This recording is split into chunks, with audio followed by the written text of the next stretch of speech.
don't kill us. The only, as far as we know, actual play tabletop role-playing game show on the internet where you, the audience, gets to decide our fate. Yay! Thanks for being here, everybody. Are we live? Are we alive? Hello. Wow. We're left unsupervised. We're left Can you hear us? unsupervised. Can you see us? We don't know. Hi, Are our fathers out there watching? I don't know. Yes. Wait, Jack is there. Oh my God, that's amazing. Check our sounds. Check our sound level. Check our sound level. Check our sound Can you level. hear us? There's music playing. I don't know if you can hear Macy's it. eating. I know. on I was just screen. thinking. Macy's uh-oh. eating. Dad. Dad's away. Macy The brought her silver bowl rice in. Macy will brought play. her bowl full of fish and rice into the studio. Oh my God, heaping spoonful. Welcome. Hey, are you watching for the first time? Then welcome. This is an interactive Dungeons and Dragons show where we play Dungeons and Dragons for you live on the internet for you all to watch and vote. We're right now playing Rime of the Frostmaiden. This is a 5e adventure taking place in the frozen north of Icewind Dale. We're on a grand adventure full of mystery and horror. Today we have two of our illustrious members missing, unfortunately. So you'll notice that there are no borders on the images on screen. Borders. No borders, man. They're always putting us no in fucking borders. They're always boxing They're us not. in. They can't even. Jack and Carson they can't box us in They can't anymore. box us We're in. They busting can't. out of the borders We're tonight. busting This is a out. team. This is a tiny This is team. a It's borderless. fluid. Tiny This is team. tiny team. Hashtag tiny team. Hashtag tiny team. Put it in your Last on time your I blue was Tiny sky. Team, they couldn't even see. They were racing. That's They couldn't true. even see us when we were tiny Oh, team. wow. You saying that? I was Whoa. like, you can't say that. So I had No, a it's just flashback to when we were recording Wait, here were- while the two of them They were camping? While they were Right, camping, while they were camping. while they were running the Amazing Race, we filmed in here alone How do y'all feel a about lot, them lying to and you we for couldn't say out loud a that they year? were racing. Jack says, should I not watch because trickery shouldn't know what happens? But I feel like Jack Nah, you're should good. stay. You're good, Jack. We You're like good. your company, Jack. From You're good. across. There's not going to be anything that is something. Well, who knows? But it's all good. Maybe you do what we did when we were in the Amazing Race Discord, which is when it started to feel like we should get out. We got out. We went on vibes. vibes for that, Trust for your gut. sure. Shout out to that Discord. Do we have any announcements before we do an intro Crossroads? You guys all know Macy, your announcements? the news, right? Oh no, it's coming. Oh, Any no. second. Patrons? Fate. Sure. Yeah! Patrons. I don't know if is that an updated list. Well, I I think it it's was. updated. Last time we I did think Oh, it, nice. we updated Let's do it. I believe. the Grand Rock, the patrons. We thank you out there, and your names are. Ari, Baking Bad, Hannah, Haley, Elisa, Baron, Henry, Zane, Pablo, Mary, Ryan, Dungsu, Laura, Finn, Hannah. Maybe something else. Love you. Love you guys. Thank you so much for your support. Thank you for everything. We love you. We couldn't do this without you. Hey, it's DIY night here, and welcome. Pour yourself a glass of wine. And if you're here for the first time, let's learn how to do a YouTube poll, a Crossroads in the chat. How does it work? Let's How do does it. it work? And this is how does it work? We're gonna go to the Crossroads Tiny Team page, and based on recent developments, this might be easier than we thought. But the Crossroads is it up there? Yeah. The Crossroads Well, is who at- No, it's not up. Yes, No, now it it isn't. is. Crossroads is who has to get a text back from either Carson or Jack in 2 minutes or less, Macy or Isabel. Oh. They Okay. don't. they do not do that If for you me. if you don't get a text back from Carson or Jack in the next 2 minutes, whoever this is decided, then you have to take a shot. Is the rule. I think Oh, then he's it gonna has. fuck us over. Bacon Carson! I think it has. Jack's gonna fuck us over. No, but No, also, it's between you or me.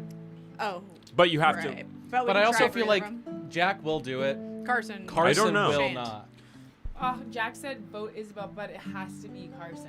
But it has to be Carson. Okay, Jack is trying to sway it. Okay, I think that does So make sense. It does that make makes sense. sense. I mean, that's Jack saying that he won't respond to you if you text him Yeah, right now. that's so true. So we'll see if Carson responds in 2 But it's minutes. looking like it's gonna be Jordan, Macy. could you grab a shot To go from with the my kitchen salmon. of something? Absolutely. Whatever you wish What, from in there. what do we got? Not, I don't hey, know. not whatever. It's like, in the bottom cabinet. You know where it is? Yes. Like underneath the coffee Yeah. area. like something I don't even know what we have there. something Jack like- says you could bribe me. You could bribe Jack. Okay, well, it's 2 minutes, so it's going to be Macy! You have voted on Macy. I didn't even explain it. You type in ! vote, and then you type the thing. Macy and has people voted 2 for minutes. Macy. You have 2 minutes are going on the clock right now. 2 For minutes. Carson to respond. Timer. She does not have her phone, but the timer has begun. I brought my food in, but not my phone. So The timer has begun here. You know, I'll do it on my Carson's not that good at responding right now because he's in retreat mode, so you're really gonna have to say something to him. All caps. Carson! I said We got the Crasib. time on the God. clock. I started with Crasib. Carson! Ricky. That's on Macy. It's an Yes. emergency. Are you there? Okay, I said Crasib. Carson! It's an emergency. Are you there? All caps. Say, We like, will text see. back right now. Text back With the- ASAP. Back ASAP. That is call me. 1 minute 30 seconds remaining on the clock. What hand? Right or left? Right. What is it gonna be? We don't know yet. Okay, can't call Jordan. Jordan knows. No, I think that's not against the rules. I think it's got. Oh, you can You call just him. have to get a text. Carson, Yeah, I but you're gonna broke have to talk to him everything. on the phone and get him to text you after the Carson, I broke your computer. call. 1 minute. Oh yeah, that's good. That's good. Oh no. Oh no. Carson, the Text studio Alex Monabo. Do you is have Alex on Monabo's number? fire. Let's 57 seconds. See. No! Love you guys. Thanks I for don't being have Alex here. Monabo's number. Um, I'm gonna make a 30-second last-ditch effort on the phone call. Okay, got it. Yeah, 45 seconds. Like me thinking that texting him more is gonna get Yeah. him, like, Wait, Dodge just said text me, I'll do it. Jack. All right. Wow. Jack's Jack. feeling like a generous soul. 30 seconds. 30 I wonder if seconds. it's a trap. Jack says unless ... Oh my god. Okay, I'm calling Carson. 22 I'm calling seconds. Carson. Does Macy's it count going if to he picks call up the phone? Carson. Or I have to get him to text me. Yeah, but just Gotta as get soon a as he text. picks Gotta up, get a just say, text. Text me anything. 15 seconds. Push the music on. Yeah. 8, 7, 6, 5, Hey, what was 4, that? 3, 2, 1. Oh no! Wow. Jack just texted me move. Jack just texted me move. I gotta move. I gotta No, move. it was before the buzzer. Really? I think that it had buzzed. I will also say, I don't think Macy, you texted Jack first, and it was to get a text back from Jack. Carson, you let me down. I'm disappointed, but we will rebuild. Love you. Much love to Carson. Did you text him And that you broke his computer? Yeah. will you be Just- correcting Wait, that? really? Never mind. Everything's fine. And Jordan, what is Macy drinking tonight? Half of it is water. You're drinking raka tonight. Oh, Okay, yay. that's actually. It's not bad. Could you explain Raka for Dented us? here. Raka I did. is a Turkish alcohol. It's really good. Normally you serve it with water and ice. So half of that is liquor, half of that is water. Okay. It sure is cloudy. Incredible. Cheers. Cheers to the Cheers. tiny team. To the tiny team. We don't need Cheers them to to the text tiny us team. back. We don't need Cheers We them. don't to need Carson's them. Never. computer Jack, you being helped me so broken. much with the tech setup. Thank you so much for everything. Am I supposed to shoot this or sip it? Shoot it. Okay. Why not? I shot half Shoot of it. it. It doesn't taste like a shooter. It's not supposed to be shoot. And shot, with but, like, that, I think we're ready for when tonight's it's not. episode I can of shoot Please that. Don't Kill Us.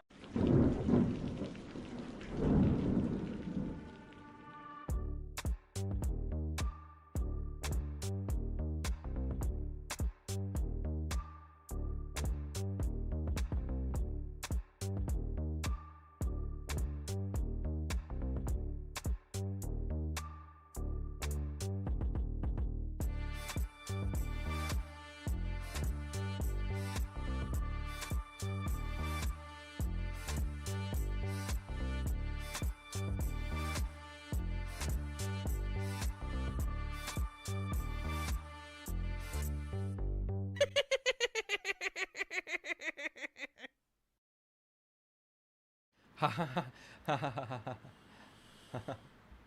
right, we're back. But Macy's gone. Is Baron here? Yeah, he's right by me. Previously, in the frozen north of Icewind Dale, intrigue in your hometown of Caer Dineval, one of the 10 towns here, the last remnants of civilization. Portia, Marcus, Trickery, and Uri, you met a tiefling wizard of the Arcane Brotherhood, her name Avarice, dwelling underneath the castle in Caer Dineval. Avarice took note of your tattoos, Portia, connecting them to stories of a lost empire of wizards with power enough to make their cities fly. And she asked the group to search for more intelligence on these symbols and report back any findings using a sending stone that she gave to you. She then helped escort you all safely out of the castle past the tension of Kadroth and his company. Morgana and Odina, you cozied up at Crimson and Daughters, having successfully made it out of the castle, and having successfully secured an offer from Kadroth, the tiefling cultist, to send a letter to the Council of Speakers to help your party evade suspicion of murder. The two of you researched the symbol from your scrying vision, and you determined that you had seen the flag of the town of Easthaven flying over a frozen ship. After you all gathered together, you all inspected a magic coin that you had found in the castle. Aldina, you experienced a disturbing reaction to it, while others tested its power. And the night ended with a bonfire outside of your home, the warmth of each other's company. Meanwhile, Marcus went off on his own to stop by the shed where the murder victim is being kept, the body found on the outskirts of town just several days ago. Looking at this body, preserved on a slab of ice, Marcus discovered a letter covered with symbols like the mysterious ones on Portia's body. With the letter was a message, quote, "Hope this helps," signed by the author of the science fiction magazine that Marcus subscribes to, Galantix, the author's name being N. Robert Hubert. Yep. The night carried on, Marcus returning to the group and sharing what he had found, and all of you thinking up what your next moves will be. Uri having decided to leave town, the rest of you wondering what to investigate next. The bonfire dwindled, the night sky black as ever, the last remnants of the strange aurora dissipating above you. And we're going to go to a crossroads. Mother Mary. Robert M. Hubert. In the cold of this night, what does Portia dream of? Fire or ice? Exclamation point, vote fire. Exclamation point, vote ice. You know, some say the world will end in fire. Some say it ends in ice. What was that, sweetie? Robert M. Hubert. N, as in Nebula, Robert Hubert. N, In or Robert Hubert. N, N. Yeah, the letter yeah, N, yes. Robert Hubert. That was so your Texas accent because you said in. And Robert. And. In. In Robert. Okay, got it. You've betrayed your own people, Isabel. I just heard us. Did you say Oh, you sound like Texas. in? It does. I saw some That's L. what it Ron is. Hubbard people in the Times Square station the other day. Really, Did you? really handing out some. They had this giant, like. I don't know why booth this that would was, make you like, think of that. Stress test. Yeah, that was just a huge, like, Huge boom leap. for A me. huge leap to L. Ron Hubbard. I didn't make that connection at all. Love it. At all? I don't know what you want me to say. I simply. I'm like, Oh. shoot, no, not at all. I'm gonna make a note of that. In the That's dark. when you were like Ronald L. Hubbard. I was like, I think she's missed it. Yeah, Um, I did. Wait, away from Crossroads now? Yes, back to gameplay, tiny team. Wait, that like adds so much context. In the dark of this night, each of you returning to your respective homes, fires in the hearths dwindle.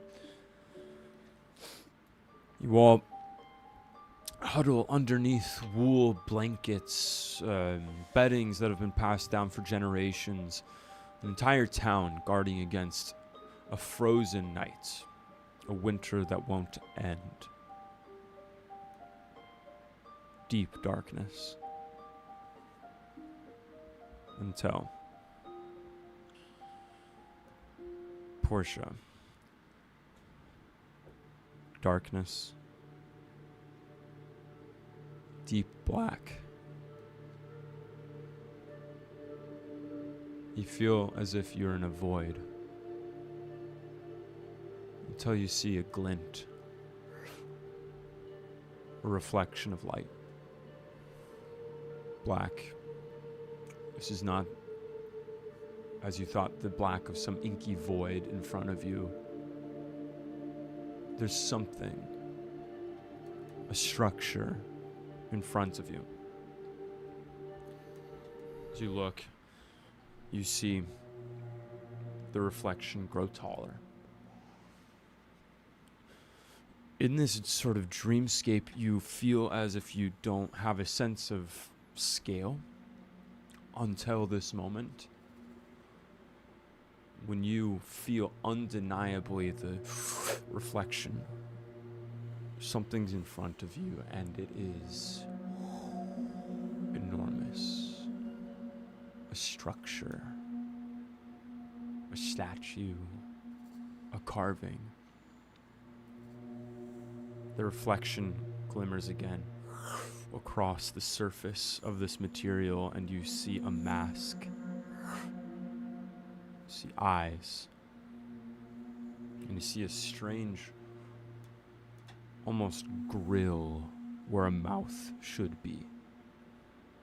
Vertical bars of this deep black metallic substance, creating, in summation, a face made of black metal looking down at you, towering over you.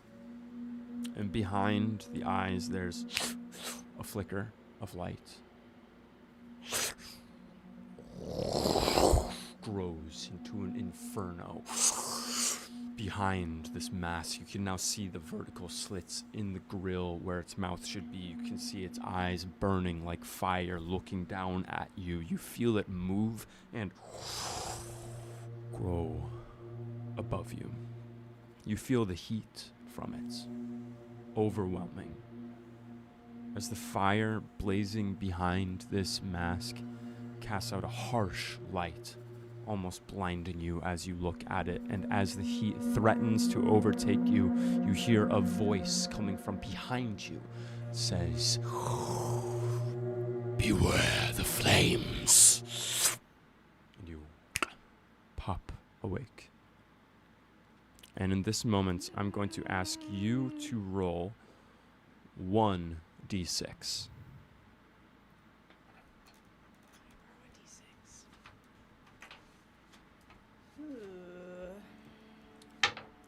Three. 3. You're okay. I'm okay. As you catch your breath, looking outside your window here, a bit of the dim, faint light of dawn is creeping up over the horizon. It's the feeling of maybe in normal circumstances, something like 6 a.m. when the sun is just beginning to peak, and you know that the sun will rise and it'll become much lighter. But it's been a year, 2 years, and you know that this is about as light as it's going to get outside as morning has arisen. The three of you. Yeah, are we all in the same? You are not. You're in your respective homes. But I'll ask you, what is your plan this morning to reconvene? I'd like to go swing by Netta. This is Yeah. a monastery, if she lives there. Hmm. Before meeting up where they were. Great. Where would you say that you guys have decided to meet up? I think probably at Crimson and Daughters. Probably Yeah, at probably. the shop. Crimson and Daughters. As we see Portia getting ready for the day, and we ascend out of the window, we fly over to the shop on the hill, Crimson and Daughters. And Morgana, what are you doing to get ready for the day? Yeah, I think I'm feeling the kind of like heaviness of the last couple of days on me, but I'm trying to make preparations. I think that upstairs I make sure everything is where it needs to be, and kind of look around the home, which is empty right now, and lock it up.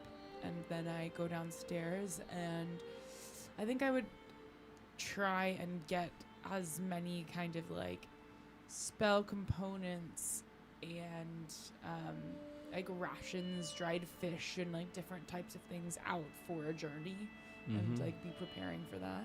Amazing. Do you have a certain number of rations already in your inventory? I'm not sure I ever put that on there, but I can look it up real quick. Is it like you start with a certain amount? I think it depends for this. It might be in your pack, and you can look into that as Morgana. You are gathering supplies. The night's bonfire, the strange omens from the dead body, and the whole experience of the castle sort of washing in your mind as you take inventory of what you have, if in fact you are leaving town today. So we fly over up the streets just by the site of the bonfire last night to Audina's house, to Audina getting ready for the day. What are you doing to prepare for the morning?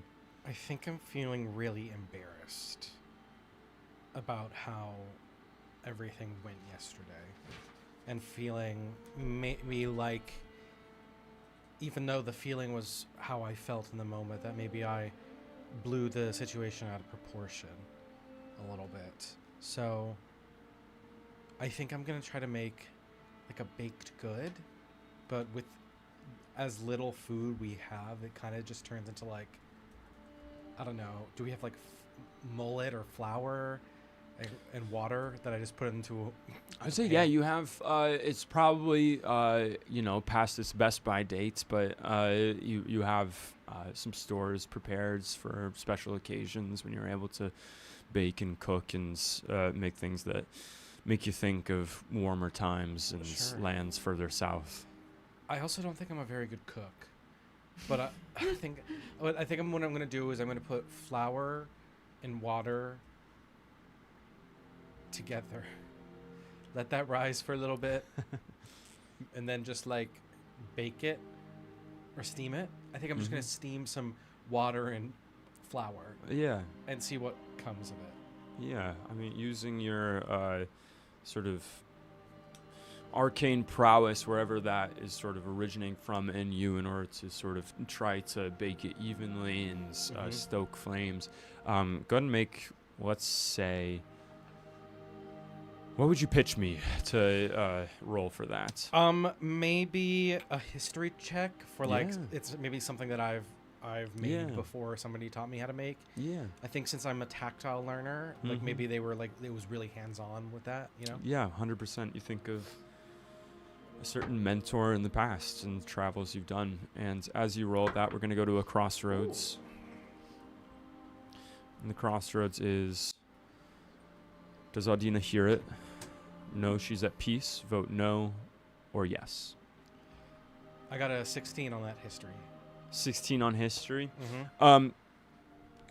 You know. from years ago that this is not something that anyone would pay a pretty penny for in a bakery, but you are quite happy with yourself, with the product that you make, and it reminds you of simpler times. Reminds you of a warm voice, and it reminds you of warm sun on your skin. So we're going to see the results of this crossroads in 20 seconds. Crossroads was, does Adina see it? Hear it. Right. I did get a call and text back from Carson. What did he say? OMG! OMFG, so what? funny. So I did have to text for a Did you moment leave just to. training? No, I just said. I explained. Didn't want him to be. And he said, "Yeah, you genuinely got me bad." As you're sort of pulling this baked good from the heat and feeling just how sort of, it's not a perfect sort of round edge, but it's almost there. It's almost as if something sort of form made, and as you're appreciating it, you sort of feeling the warmth in your hands. A bit of an overreaction last night, wouldn't you say?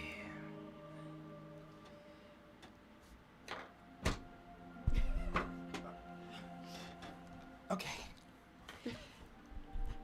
I think we actually need to have a serious chat. By all means. First of all, yes, I did have a little bit of a reaction, but I don't really need you to tell me that. I already feel that. So, you're just reiterating how I feel. I feel like we need to set some boundaries. I simply wanted you to understand the potential that you held in your hand. I didn't mean to frighten you. But you did. So I'm going to set a boundary here. You don't frighten me. You don't pop out of nowhere. And I commit to, trying to find a dialogue between us. What do you say? Go ahead and make a wisdom saving throw for me. Seems fair to me. Right. I don't think that's a huge ask. I know. It's a huge ask. Don't scare me. Let's we'll have a talk. conversation. Yeah. 14. 14.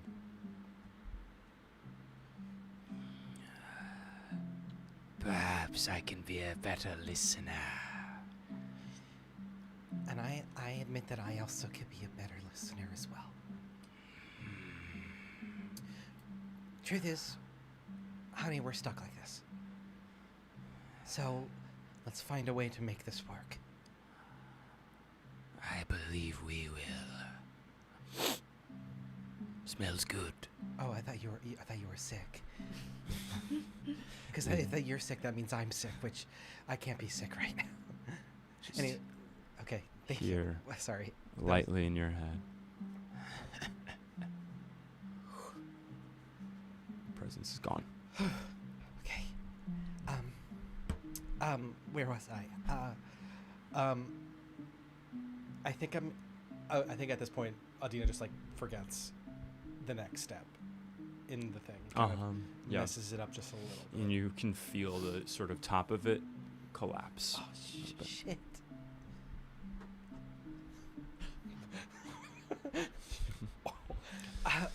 It's fine. I'm gonna wrap them up. I'm gonna Mhm. put them in a little basket, covered in different, I don't know, scarves or whatever I have around, and I'm gonna close my door and lock it and walk over Getting your pack, to Crimson Daughters. getting your staff. You head out into the dim light of morning here in Caer-Dineval and make your way to Crimson and Daughter. So we fly over to what suffices for sort of a temple here. Not much of a religious institution, not much of anything sort of historic, hallowed grounds. Rather, it is the humble hut of Netta Greenbottle. As you approach the door, it's slightly removed from town. It is cozy. In other hands, it would be seen as somewhat austere. There's not much in there, but there is a brick oven, and there's a constant smell of something warm cooking. There's sort of a almost crouched headspace. She's pretty small, being a halfling, and this hut doesn't seem like it was built to particularly accommodate anyone besides a halfling. And so as you sort of lean by the door and knock at it, you can hear some sort of ting, ting, ting, metallic tinkling in there. I'm not waiting for her to come to the door. You're not coming? As you... I'm thinking we have that kind of Yeah. relationship. 100%. You go to the knob, never locked. And you... Good morning. Open it up, and you are met with roughly probably about 5'10", sort of crouched in here, heavier figure of Marvin as he looks up at you and goes, "Oh, good to see you, Porché. Sorry, do you want some tea as well?" And as you come in, you can see that Marvin is in here in sort of his classic full zipped up or buttoned up coat, sort of a large flapping hat on. And he is sort of rushing around trying to prepare tea in the little sort of stove corner. And you see in a rocking chair in the corner, you see Netta. She looks up at you and says, "Come in, Portia. Come in, Portia." Good morning. Good morning. I didn't realize you'd have company. Don't look at me like that. It's a little early. Normally, I would like to let you imagine whatever you wish, but Marvin here is just preparing me tea. Marvin is over preparing tea and says, "She's going to teach me how to have visions. So this is sort of my in return, if you will." and Netta looks at you and says, You're going to study under Netta. I told him I would teach him some meditation practices. That's about it. Well, I think that's wonderful. Come, It's have really a helped seat. me. Have a seat. as she pulls up a chair for you Sit down. and sits. Well, I just wanted to come tell you that I think I'm going to be gone for a couple of days. Is that right? Yeah. Netta, it has been a crazy couple of days, I got to tell you. I can see it. I wanted to ask you before I go. I know it's been quite a while since we've talked about it, but you really have after all this time we've spent together, you have no, inkling on where my tattoos came from, or, what the deal is. Go ahead and make an insight check for me. Oh! It's a 1. That's a 1. Whoa. Okay. The How could that one. have happened? She looks at you and crying. I'm just thinking, what? How could Portia have failed that miserably? She looks at you. Unstable. Your head is swimming from the day before. You said it. It's been an insane couple of days. It's been an insane 10-day, having found the body and has come back into town, Right. being told that you are under suspicion for murder because of it, infiltrating the castle, finding out that someone you thought had been in charge of the town for this whole time has not been for months. A lot of reality-shaking things. And as she looks at you, she says, My dear, I have thoroughly enjoyed having you as a student, and I continue to enjoy it. But I hope you know by this point that if I knew something about the tattoos, I would have told you. Yes, and I don't mean to insinuate that you would keep something from me. I don't think you would Of do course, that. of I don't think course. you would do that. Now that I think about it, phrasing it this way kind of sounds like a trap. I wasn't trying to say that you knew something, but You don't need to apologize to me. thank you. I met someone that I think knows what they are. And then I kind of got another lead on someone who might know something.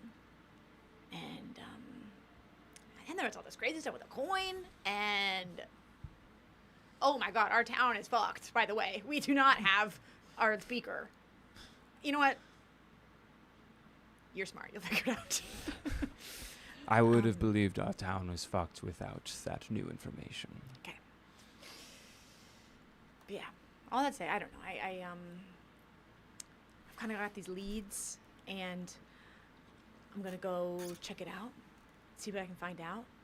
But I wanted to come by and get your advice first. Just, like, I want to continue to study what we've been working on and continue to harness the focus of, like, my body not being who I really am, but it's difficult when right now my focus is figuring out what's going on with my body. And, like, so yeah, I'm just curious for your guidance on that. It is, at first glance, a bit of a paradox, isn't it? Yeah. We are training you to find something that feels like it is apart from you, or to cast yourself apart intentionally. And yet, this question lies in exactly what you hold, what you are. Do you think it's silly to go follow this? I think that my advice would be, as best you can, not to see it as a paradox, but rather as a beautiful balancing act. Each side will help the other. And though it may seem like we've only just begun our studies together, you are well on your way. Thank you. As for this person who wants to know more about the symbols that you hold, I would only ask that you try to ascertain whether they want you to find that knowledge for yourself just as much as they want that knowledge for themselves. Yeah, Does that make sense? it does. And I do get the sense that this person is more looking out for their own self-interest. But I can't help that I'm also interested. Of course. Of course. So this Marvin comes over and just bumps into you and is Here you go. It's got a sort of herbal. I don't know. I just kind of made a cocktail. I didn't really understand the herbs you had over there, but enjoy. Okay, well, thank you. That's nice. and he goes over. I'm gonna go think to myself. And he walks over into the corner and sort of sits in a lotus position that you can tell Netta has already instructed him on, and is just sort of taking deep, loud breaths in the corner across the room from you. Day 2. The Day 2 workshop. The Day 2, yes. The Day 2. He's perhaps got some ways to go, but he seems to be convinced that I will be able to help him, as he describes it, to astral project. Oh. He's looking for things in orbit. Huh. Yes, Well, I guess we all got our stuff. I suppose. Well, I think if you could teach me, you can teach anybody. So he's in good hands. You're a better student than you know, Thanks, Netta. and I completely understand and expect that there will be things you need to find outside of Cardinaval. Thank you. You'll do me proud. And give her a big hug. Big hug. She embraces you back. No restraints. And we're gonna go to a crossroads. Y'all deserve an Oscar. Marcus and Yeah, Marcus. Marvin. Marvin. Marvin Gaye. Crossroads is, what does Netta offer Portia? A staff or a necklace? Ooh. Vote staff or vote necklace. We're getting gifts. Gifts.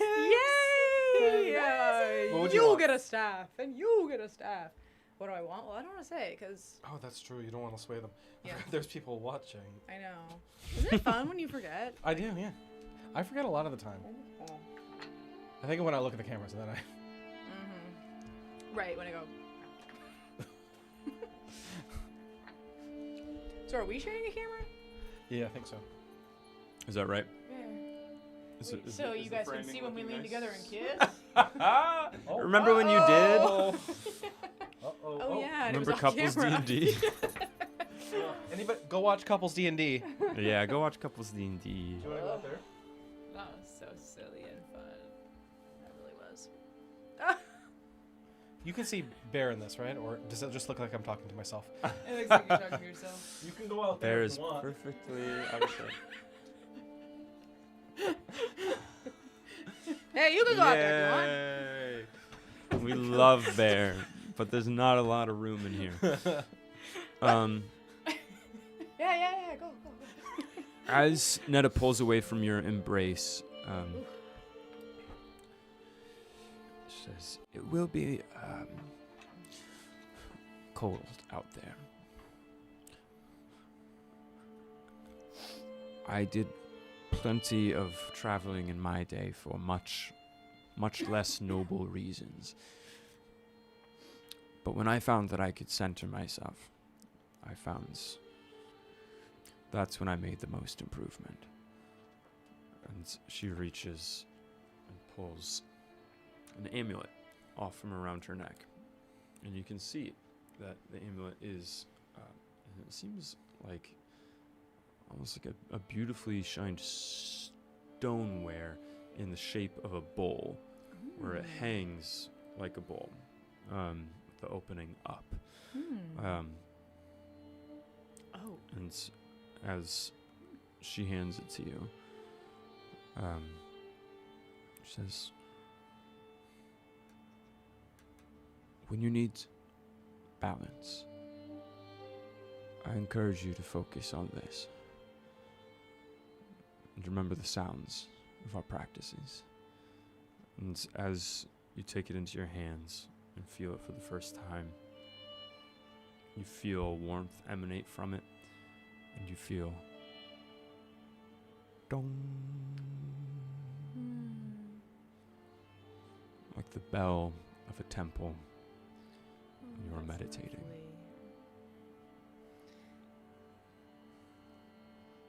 Thank you. I wish you all the best, Portia. I'm glad you're coming with me. Of course. All right. I will see you again. Soon? I hope so. Marvin, best of luck. Hey, if you see Marcus, let him know. I'm making inroads here. And he closes his eyes and begins hum. He will be the first to know. As you walk out the door, out into the streets, and what you have here is an interesting little magic item.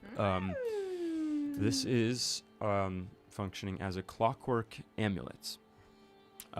When you make an attack roll, you can forego rolling the d20 and instead get a 10 on the die, and then add your modifiers on top of that for perfect balance. And once used, it cannot be used again until the next dawn. That's really cool. Clockwork amulet. Clockwork amulets. So cool. As we Fascinating. over the city, getting into late morning now, as we go up and into the delicious smells and warmth, the crowded interior of the shop Crimson and Daughters, where the three of you gather. And as the three of you have gathered, you find Morgana, I would say, when you come down to open up your shop, you find a note pinned to your door. Yes. Do you think I would have been able to, like, I see see that I start with 10 days of rations. Mm. But do you think like my work down here in the shop and everything, like I'd be able to cobble together any more? Could I roll to see if I like? See if you have any sort of foodstuffs that could function for it. Yeah. Like I have my basic rations, but like there was that fish that came in. There Yeah. was, like, I would say go ahead and make a nature check, is what I'm going to say. Or a survival check, actually. Survival would be Survival. more apt. survival. That's gonna be a Survival. 7. A 7? Okay. I'm going to say go ahead and roll a d4 and divide it by 2.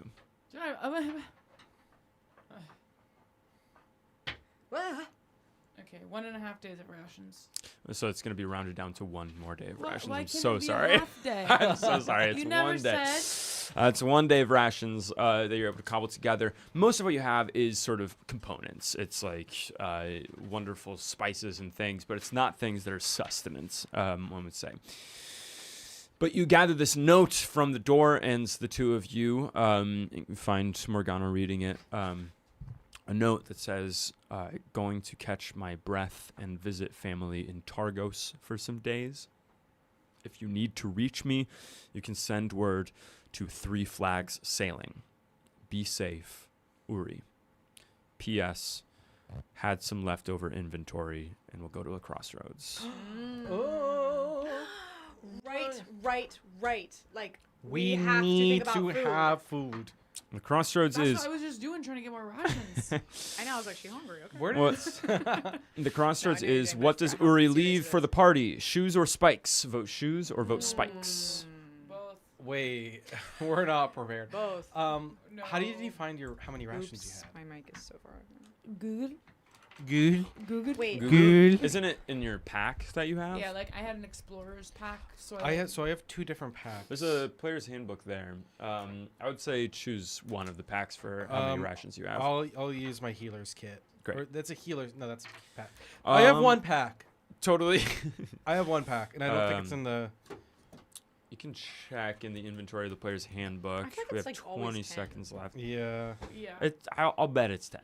I'll bet it's 10. There might be some have that another are like question. a little more, but or on the supplies of it all. In session 0, I had a different character sheet. Didn't we roll for how much money we have? Or was that a different campaign? I think it was a different campaign. Okay. I am think. curious about that as well, though, which I tried to look Okay. up. And Then I couldn't just went find off it. with That the, should be. You should starting have whatever with the... in the player's handbook again. Yeah, I think okay. it should show how much money you have. The I just people have felt like we voted, did some and it is spikes. As there is a burlap sack that you unfold here in the shop, and you find that he has left a pair of crampons for each of you, which are metal Ooh. plates with spikes that you strap to the sole of your boot. Wow. And Oh. if you are wearing them, you cannot fall prone while moving across slippery ice. Ooh. Awesome. He has left you spikes. Spiky feet. Cool. Man, we are getting souped up. For And on the back of that note, you see in a different handwriting, seemingly written in like a wax, like crayon sort of thing, in big letters. The green light beckons. Trickery coming with. Marcus and Trickery. And then P.S. Meet in Easthaven. As the 3 of you gather Okay. here at Crimson and Daughters. Well, wait, question. I have a Monster Hunters pack, so I have a bunch of I have like a holy symbol. Incredible. I got like a flask of holy water, Makes sense. but nothing about rations. Maybe we gotta go buy That's some. interesting, yeah. Okay. No, it should say that. You should. It starts with no rations. It doesn't say anything. It just says includes a chest. I think Oh wait, you get stuff based on your. Class. based on your backgrounds or your origin. Oh. I don't know if that's the case. That might be I don't the think case. so. I'm still looking at bedroll, oil, rations, rope. I must have Yeah, picked I like feel like- explorers or something. Yeah. But That's let me what not I'm be a hater, thinking. We'll like, I take a don't know. look at it, but But if I can just say I have like 8 or 10. we'll we'll say you definitely have enough for the time being. Yeah, like and maybe not like. We'll do a little counting after. I don't think I need a whole. Anything table. happens. Actually, You want to never trade? know. You want hope. to trade with That's what you God? hope. You Yeah, want wait. to trade your holy symbol to God for rations? I don't. And why would you send from a DM? Sorry. I'm sorry. I don't think I need a holy symbol. Vampires I'm just gonna leave it immediately. here. Immediate vampires. So many skeletons outside of the shop. Oh, okay. Well, Morning. I wouldn't say it like that. so are we in the shop? Or Yeah, the three of you are gathered at the shop. Shop. So, girls, Did everyone sleep well? honestly, no. Yes, it was hot tonight. I felt bad, you guys, about how we ended things last night. I really appreciated you all making a bonfire outside my window.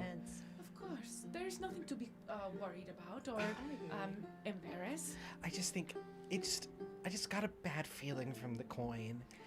And I hear you. I'm sorry too. I think in the moment, sorry, in the moment, like I didn't realize that it was that big of a deal. I think that maybe we were on different pages of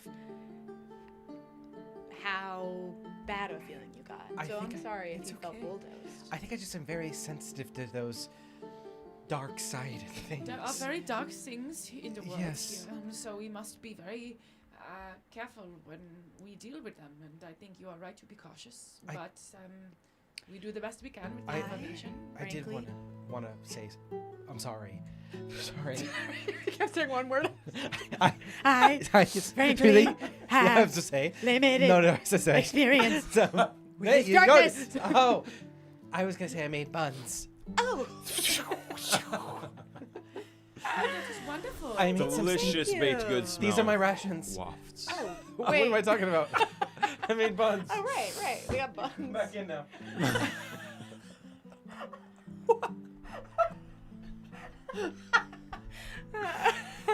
Oh, awesome. Awesome. I made steamed buns. They freeze really well for our journey. That's very sweet of you. Wonderful. I do think that I it's- think we can have a fresh start if it's okay with you guys. Of and all course. that. I mean, yeah. As fresh as these buns are. which They're I still assume are steaming. fresh. I have to hope they're fresh. Because Well, they're steaming. You bring up a good point here because if we are going on a journey, I did pack some things for us, some teas and components and sort of things. But also, I am scared for Okay, this is a bit of a circle of truth. That's all. Yes, it's saying how very I feel. candid. to go out in Fear. the snow Okay. with not many foods Yeah. and lights and shelters. Okay, let's rehash Journey to Easthaven Totally. being All of you One make of the shorter survival journeys- checks. possible. Go ahead and make survival checks. Oh, I might need a new D20. Oh, I too. have This good one's been doing me dirty. nat 20. Wow. Nat 20. I'm not even gonna worry about that. Easthaven. I'll close my eyes. You Easthaven. exactly. You have traveled far and wide, Adina. You truly have. You are a wanderer. You are a bit of a hermit, or have been. And you've trekked between 10 towns plenty, and you know that in sort of like generally normal weather. Wait, I think it's working. In generally normal weather, the trip to Easthaven would be roughly 9 hours on foot. You'd be going down, going down the path that sort of hugs the western shore of Lachdinishire. There's a path in normal times. It's pretty well. What's that? What you talking about? Go across the ice. And Go our across ice- Lachdinishire? Our ice shoes. Our spiky shoes. Oh, and the spiky shoes. So true. You don't know how far the ice goes out there. You know that the Easthaven ferry only stopped a couple months and no ago. road. It's like There is no roads. I would say. no. Of course, I'm saying like we take the road. We know we're following the road. Like That's kind of what I would get at with the You know Nat what I mean? 20 survival. Is Adina would know that it it would be treacherous. It is not impossible, but it would be quite treacherous to get out on the ice, not know which direction you're facing. Right. And also possibly thinness of ice at certain places. Right. But a more direct route, if the ice makes it all the way over there. Otherwise, by roads, it hugs the western shore of Lackdinishire until it meets with the Eastway, which is a sort of primary thoroughfare between Bryn Shander and Easthaven, more of a highway. And there's sort of a crossroads there where the path from the Cares, the Caer Konig and Caer Dinaval, meets the Eastway. Another path keeps going south to Goodmead, but the Eastway goes east-west, and you could turn there and go to Easthaven if that is your destination. Got it. 9 hours by foot, by the road, is the norm. Okay. I think we should leave as soon as we can, as we might have to do some exploring to find this ship if it's somewhere along our way. Find somewhere to stay there. Absolutely. For show. Does everyone have a torch? Or I some have a kind few of light? torches. Yeah, me as well. I also Okay. have some holy water Good. Thank and you, and God. a few stakes just in case. Snakes? Stakes. And not STEAK. Yes, that one. Wooden stakes. Wooden stakes. Got it. You For must have vampires. a backstory. Like, I know you've lived some lives. We gotta talk on this 9-hour trek, girl. I'll tell you some great stories. Anyone know any road games?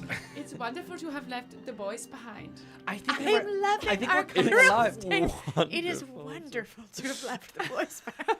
Wait, everybody go back to their house and find their best outfit, and then come back here. I only have one. Well, then you have your best outfit. It is my best outfit, to be fair. Okay, I go upstairs Yeah, for a going second upstairs. and kind of root around. Give me 2 minutes, and I'm gonna run back to my. I'm running back to your home. Yeah, what do you guys come back wearing? You go first. I am kind of searching the trunks and things upstairs for things that have been left and around, and imagine I find some different furs to kind of accent what's going on. You know,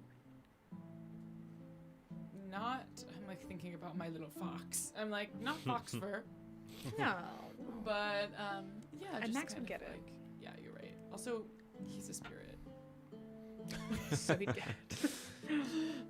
Yeah, but then I come back down with kind of more of like maybe like a mink stole type of situation that I put on, and like maybe I kind of like comb through my hair a little bit and kind of weave in some like adornment. Looking Like up a through the sundress? chests, you find these. Oh, sorry. I was curious what the adornments are. Oh, such as like I think like twigs and weeds and stuff. Twigs and weeds. Adornments. Now I can see it. like if I were to put flowers in my hair, but it's more like witchy. Yeah. Kind of Like the dried flowers, like berry, twig, totally. You find stick. Weeds and twigs and stuff. twig stick. You find a lot of inherited pieces up there. You find sort of like the furry. I can't remember. You knew. I feel like so. Ushanka. Ushanka. There we go. I knew it. Ushanka, and you also find up there inherited a wide-brimmed, weather-beaten hat with a point.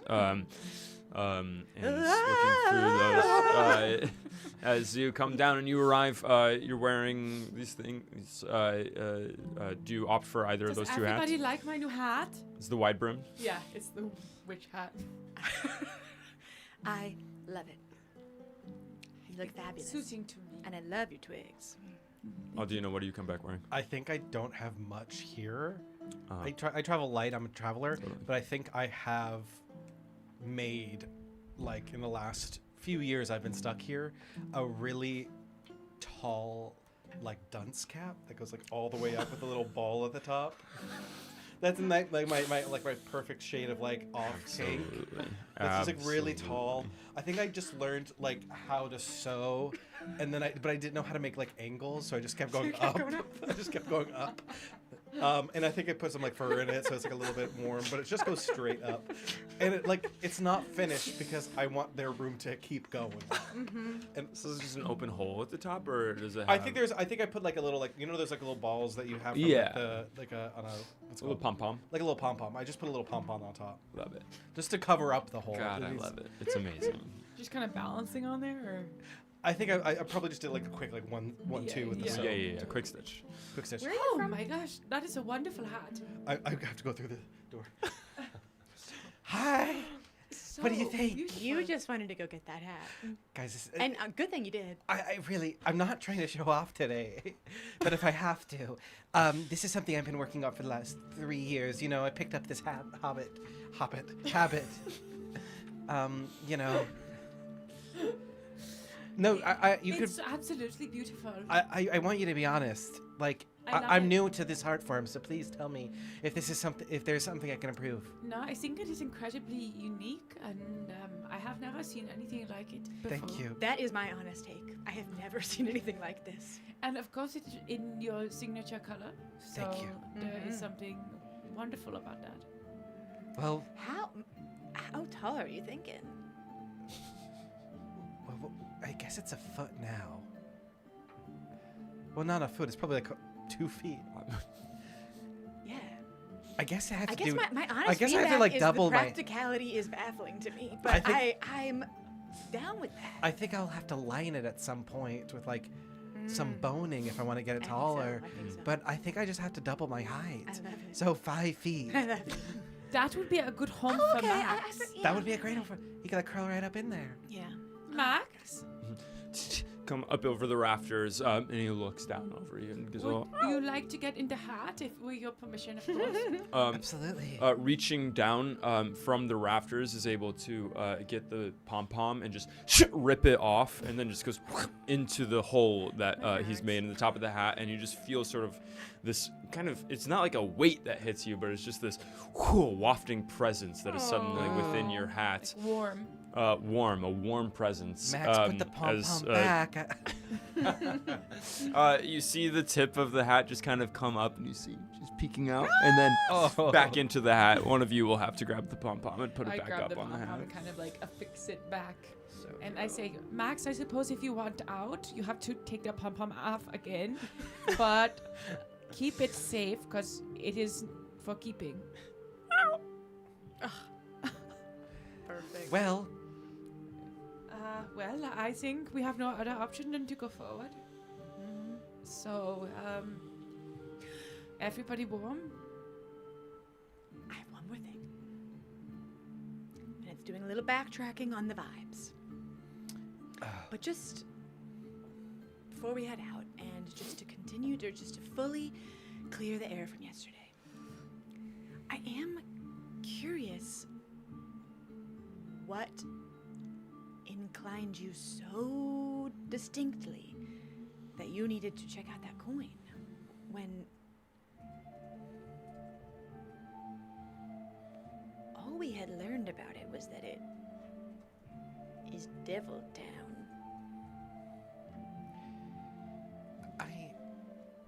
I mean, it comes down to just my experience.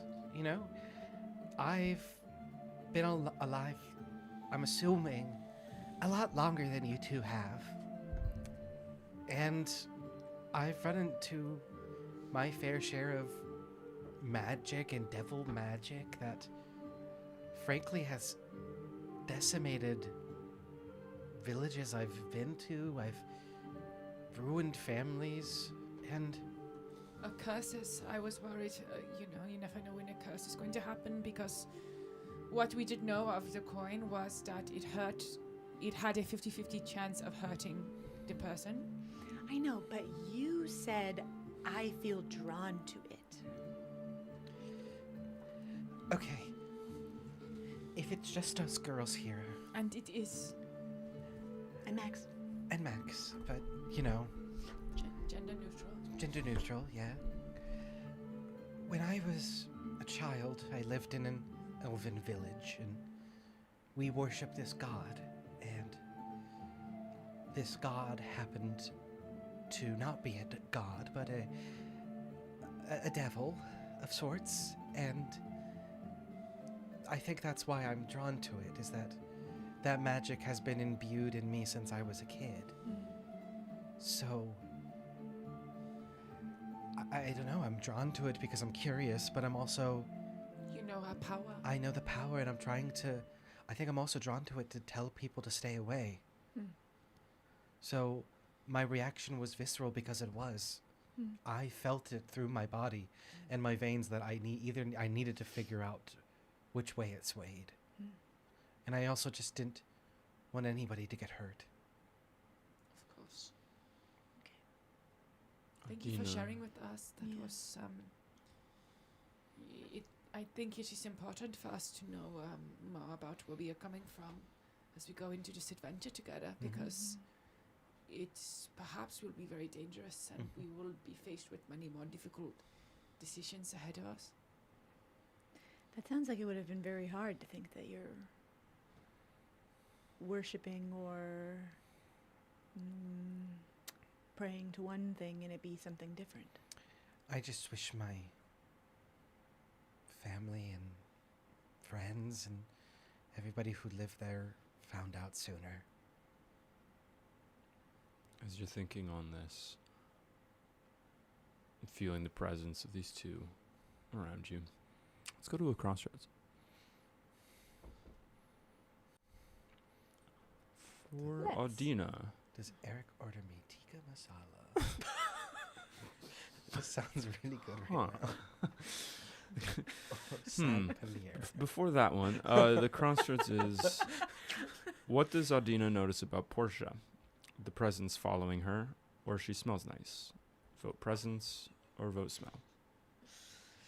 I did get a spot of tea, Ned does. Oh, yeah. Might smell the herbals on me, yeah. By the way, you guys, I saw Marvin. Did you? What a train wreck. Oh, I think I'm going to roll for hot on Marvin. Oh, love it. How old is Marvin? Marvin is, he's in his early to mid 20s. Okay. He's a young guy. He's like roughly 1,000 years younger than you. Well, he's an adult. You're both adults. Sounds like he can consent. Yeah. Oh, he's a 3. Yeah. I just think that, that would be Audina's type.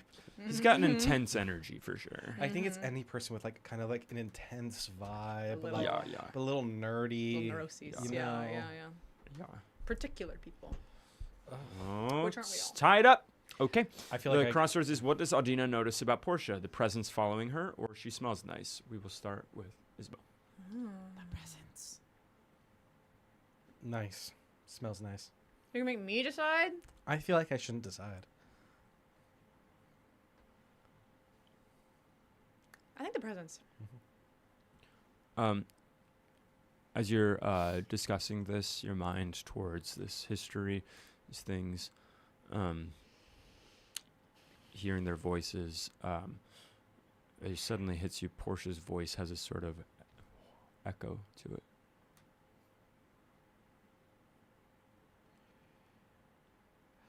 There's something there. Can I make a Arcana check to see if this is something magical or if this is something else? Yeah, I would say you can make, an Arcana or a religion check. I'll do religion, I guess.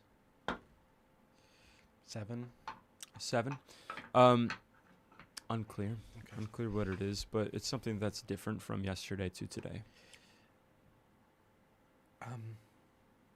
Portia, on that topic, has anything happened to you recently? And I don't mean to freak you out, but I feel something off from you. Full transparency, full transparency. Full transparency. Full transparency. Full transparency. True, it's full transparency. Has something happened or... Between now and when you saw me yesterday, Yes. I did have a strange dream last night. But that wouldn't make want you nodding. What happened in the dream? Well, it was sort of shifting, you know, how dreams do, but at first it was a structure, and then the structure became a mask, and there were these kind of voids where the eyes would be, and then this, like, this little harp. I apologize. I was like, it's just me out here. His mouth sort of had grill, like kind of bars, dark bars, and then there was flame behind it. And now that I'm kind of saying it, it is like, It does sound well, it a doesn't little sound great. No. It doesn't sound great. It sounds like an actual something came to visit you. You think? Well, Maybe. I mean, these things happen. may I use the bathroom? No, not related. I do not believe you. For transparency here, you're using the bathroom, yes? No, can I use your bathroom? We're still under the full transparency cone. Yes, of course. Yes, I'm just using the bathroom. Okay. Okay. Yes, you know where it is. Sure. I'm gonna go to the bathroom. Yeah. We should be careful with the biscuits. Yes, perhaps. Wasn't that what you made? Or muffins? Yeah, I'm not exactly sure what they are, because they are sort of misshapen, but they are some sort of good. You find the facilities ration is a here. ration. I'm gonna be like, okay, I'm actually like, can you actually talk to me right now? I'm feeling so embarrassed. Like, I told you like we were gonna set boundaries, but now I'm like, could you just talk to me for a second? I need to talk to you about something. Why would you be embarrassed to speak with me? Cause you're honestly like, it's kind of fucking embarrassing. Like, I have feelings. I'm sorry. That was rude of me. That's your boundary. I cannot be rude to you like that. I'm sorry. So you heard all that, right? Of course. Sound familiar? Friend of yours? Sounds like someone's trying to say something to her. Any advice? Perhaps she should listen. Or maybe that would be a mistake. This is why we don't talk. Okay. I'm gonna pretend to what? Pull the curtain. Oh. It's kind of more. It's tough facilities here. It's more just like pouring water in a hole here. Did you reach for a ceiling cord? Yeah. Ooh. Indoor plumbing. Yeah. Okay. Wash my. You come back out. Woo! I don't want to be rude with the biscuits. What about the biscuits? They look funny. Well, they're steamed buns, and I promise. Oh, pardon. Um, Everything okay? yeah. Honestly, I just had to think about what you said. And my advice is, listen to it or don't listen to it. Okay. Unsolicited advice received. Sorry, I'm just trying to help. I think it is good that you told us, though, because if these things are happening to us, these dark things in our minds, I think it would be a fear I have if we are continuing to talk about our fears in the ice, is that I will lose my mind. Oh. Oh, that is very true. I know of many people who go out into the cold alone and eat the dark because the light never you see.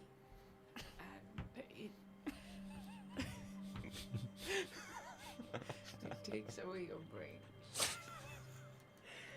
I'm worried about it too. For you.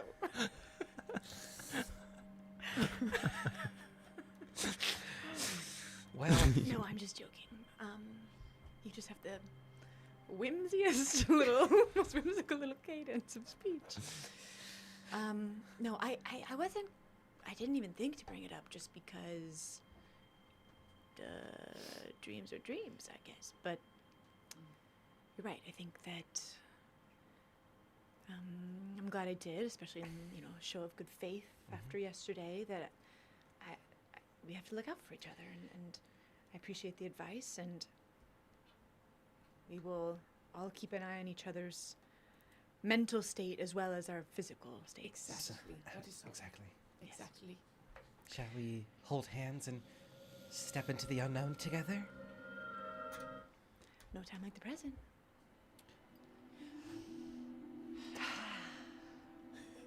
Just stepping one step out of the door. Stepping 1 foot out the door.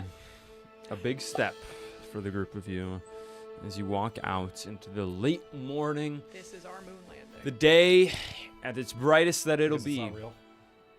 You look out from Crimson and Daughters, which is up a little bit on the hill, and down the roads, this hill of Caradinaval, you can see people going about their business, wrapped up in their coats, their sort of goggles on, going about, give nods to you. And each of you has a moment thinking of how long it's been since you've left the quarters of this town. How long it's been since you've set foot in the wider world. As you look out and you can see from up this hill a beautiful view of Lac Dinashir. You can see in the far distance the mountain range, the spine of the worlds, where the sort of dim glow of daylight is just trying to reach over the mountains to you. And you know that that is the direction that you are going, south, towards brighter horizons, towards new civilization, new people, and new possibilities as the three of you take your first step on this journey and hit the road. As you set out onto this road, we're going to go to a crossroads. This way or that way. Yeah, literally this way or that way. Heading south, the journey begins, one that you think will be roughly about 9 hours by foot. Crampons possibly attached to your boots. I haven't put it up yet, sorry. And carrying what you own on your backs, rations, baked goods, and setting forth into the lights. How's the weather, folks? Bad or not bad? Vote bad or vote nuts? Yes, please. I would have a little more. A little more. Bring back Big Mama.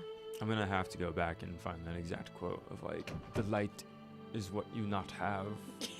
It was like, it also sounded like you said, you eat the dark. Yeah, I heard that too. Because I heard the that. light is not what you have. Awesome. I don't remember that. She's got some bangers. I don't remember that. Don't remember. I don't know what you're talking about. I was watching these videos of Bjork right before. We're good about that. Trying to. It's not quite her, but definitely inspired. She's awesome. I love York. I'm not like so familiar with her. She's Whole like, I was deal. watching this interview that she's giving. It's like an hour-long interview, and she's like covered in kind of like beads, like has like a veil on. She looks amazing. But Fabulous. I think I watched her Royal Albert performance in college in the bunker, our dorm, Eric and I's dorm. The Amazing. bunker. It was bunker. because it was below ground. They lived in a supply closet. We lived in a converted You supply had closet. like one Literally. window that was like the size of a Yeah, pen, yeah. right? That was it, yeah. At that point, take the window away. Yeah. Like, At that point, Don't it's let like, me know what I'm it's missing. insulting. Yeah. Yeah. Oh, that's so funny. Heading out into the worlds. Trying to hold on to the warmth from whatever you ate this morning. You go out, and for a moment, you do have a nice view of Lac Dinashir to your left as you are heading south. South from Caradinaval, south from the Lone Mountain here, Kelvin's Cairn. You head down along the western shore, and this is a tundra. This is a largely treeless landscape. So there's not much in terms of sort of landmarks to look out for besides this lake to your left. And you travel for an hour, a couple hours. It's getting to midday as you are sort of keeping your high spirits moving on. In the first couple hours, it started to just kind of flurry a little bit, wind whipping at your faces. Getting a little icy, the sort of off the lake wind coming in. And as you travel a little further, another couple of hours on this road, get to the point where you look to your left, and you realize you do not see the lake anymore to your left. It is white fog, white snow swirling around you as you travel south, trying to maintain your bearings, trying to look down and see, even in this sort of windswept weather, trying to see the sort of divot of the path in front of you and trying to stay on it. Let's go ahead and have survival checks from each of you. Like, even that would get crazy. Right.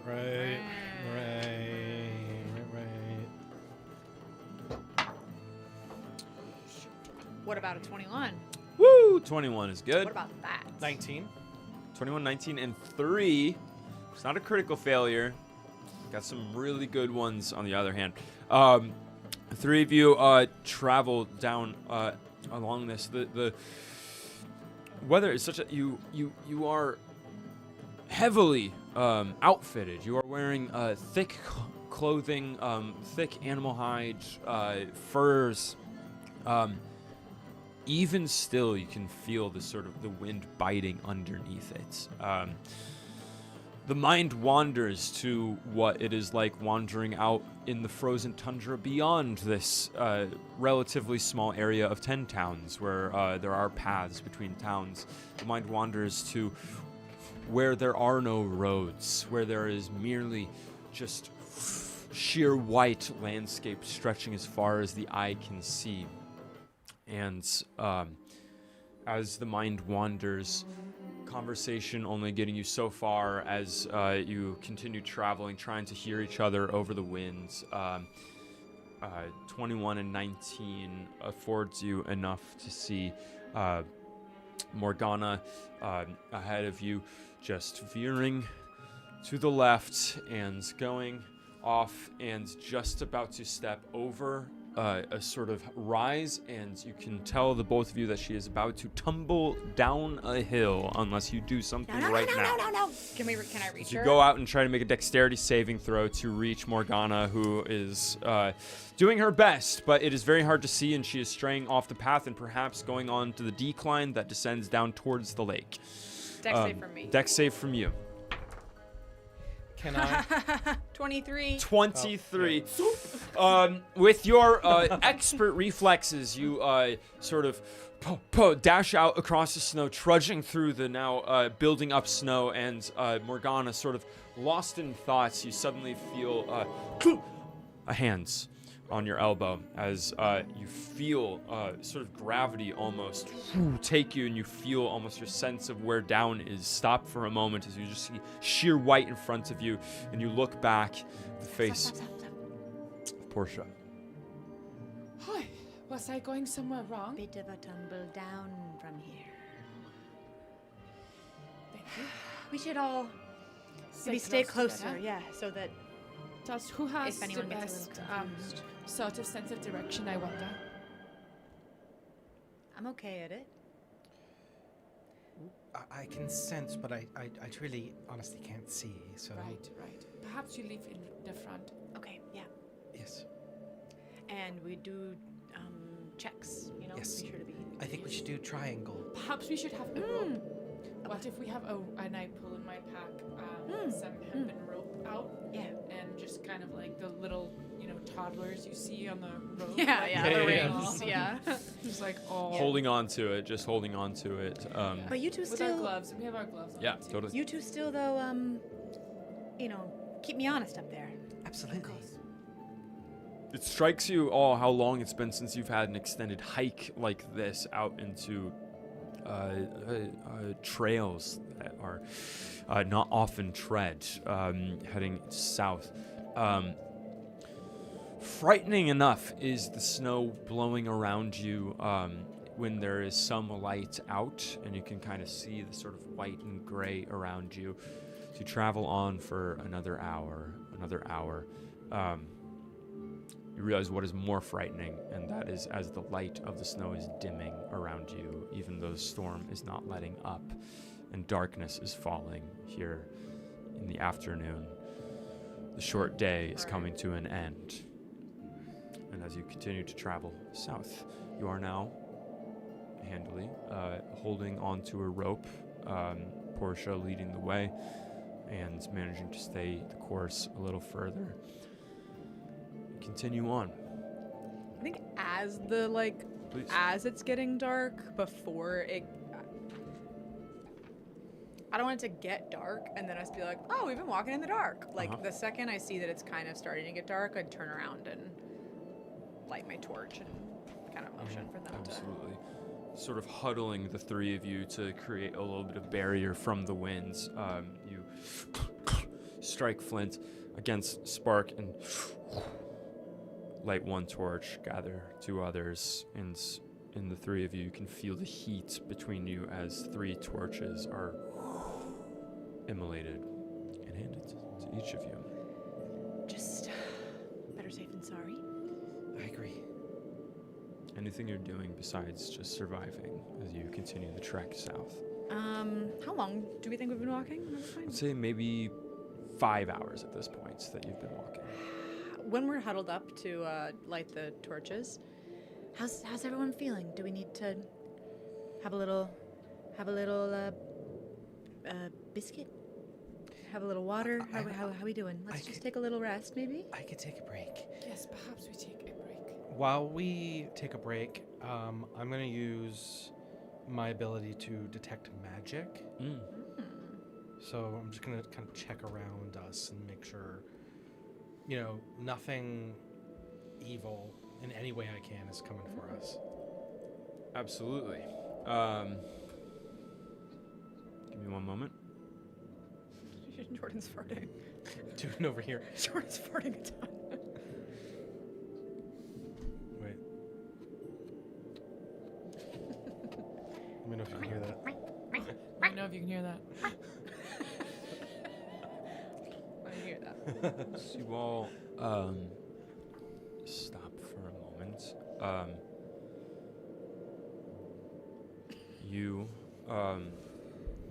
ritual cast? In one of my abilities, I'm able to detect magic at will without expending a spell. Incredible. As you all sort of go a little further, and you can feel that the path is descending now a bit, and you sort of get off the path a little bit behind sort of hillock here, where you're able to shelter from the wind coming off the lake. It is slightly dark, but you have the torches to see each other. And Audina, you can feel the warmth of the torches. And as you all take a moment and have rations, I will say that we're going to subtract 3 rations. I don't know, one for each of you, just for the day of travel. Okay, yes. here's what I want to ask. A large curiosity about this. Like, how does it work with It's a whole day's rations. Yes, it is a 1 day's rations. And is it just like we have to remember to feed ourselves, or it might be like, have you eaten? You're exhausted, or is it going to be like? I'll ask. I'm never going to trick you about, you didn't tell me that you ate your rations, but I'm going to say after about 6 hours of travel, if you have been traveling for 6 hours, that's going to exhaust one ration per person traveling. Okay. That'll be it for the day. It's not going to be like another 6 hours, you have to do another ration. That's what I was wondering. No. It was like One ration is good for 1 day, but I'm just going to say you have to use a ration if you spend 6 hours traveling on a day. Okay. Is that cool with everyone? Yeah. So we can just eat. Everyone just want to eat one of their own little somethings. We got everyone good to snack on something they have? Yes. Okay. As you're doing this, and Audina, you cast your awareness out.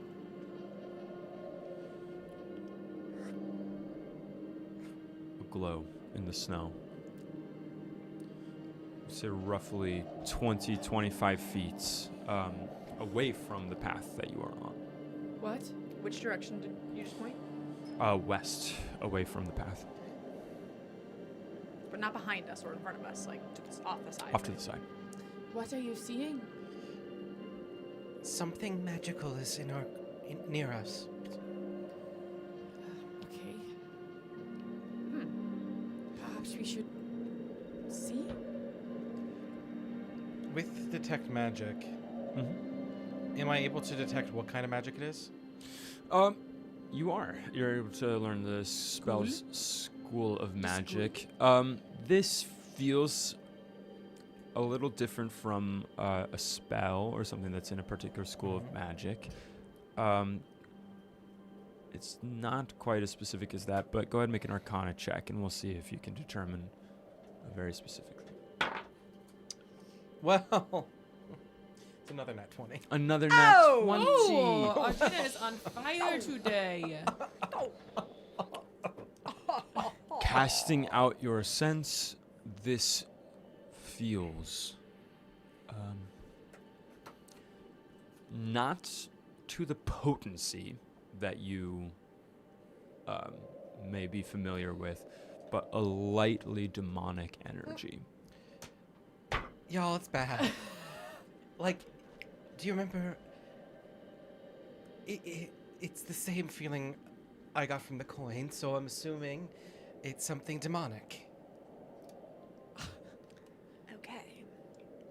Well, curiosity got the cat last time, so I'm thinking maybe we keep it moving. But what if now I am the one who is the curious cat? Well, then I cannot beget a cat. It's curiosity. What if Max goes to see? Max?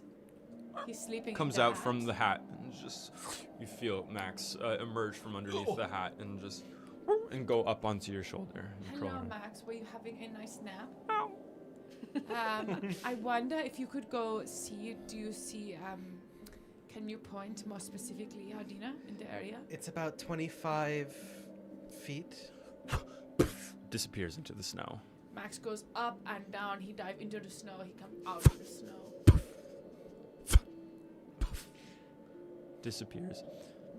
I see through his eyes. I close my eyes and. You see Max already putting his mouth around something and Maybe what if it's another coin? coming back to you and Perhaps it is a weevil.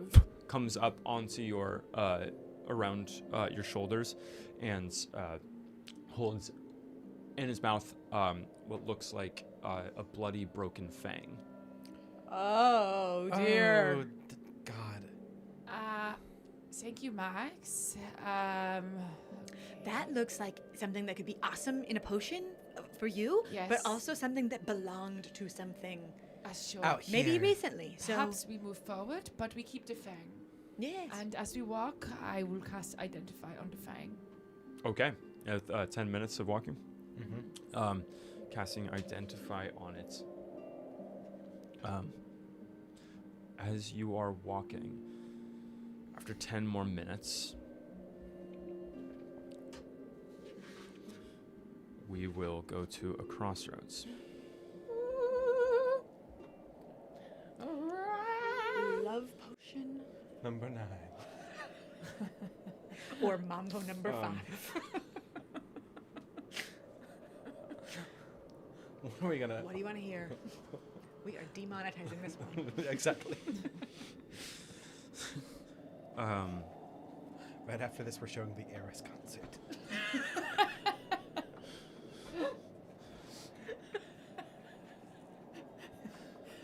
We're just gonna stream it. We're just bootleg streaming it.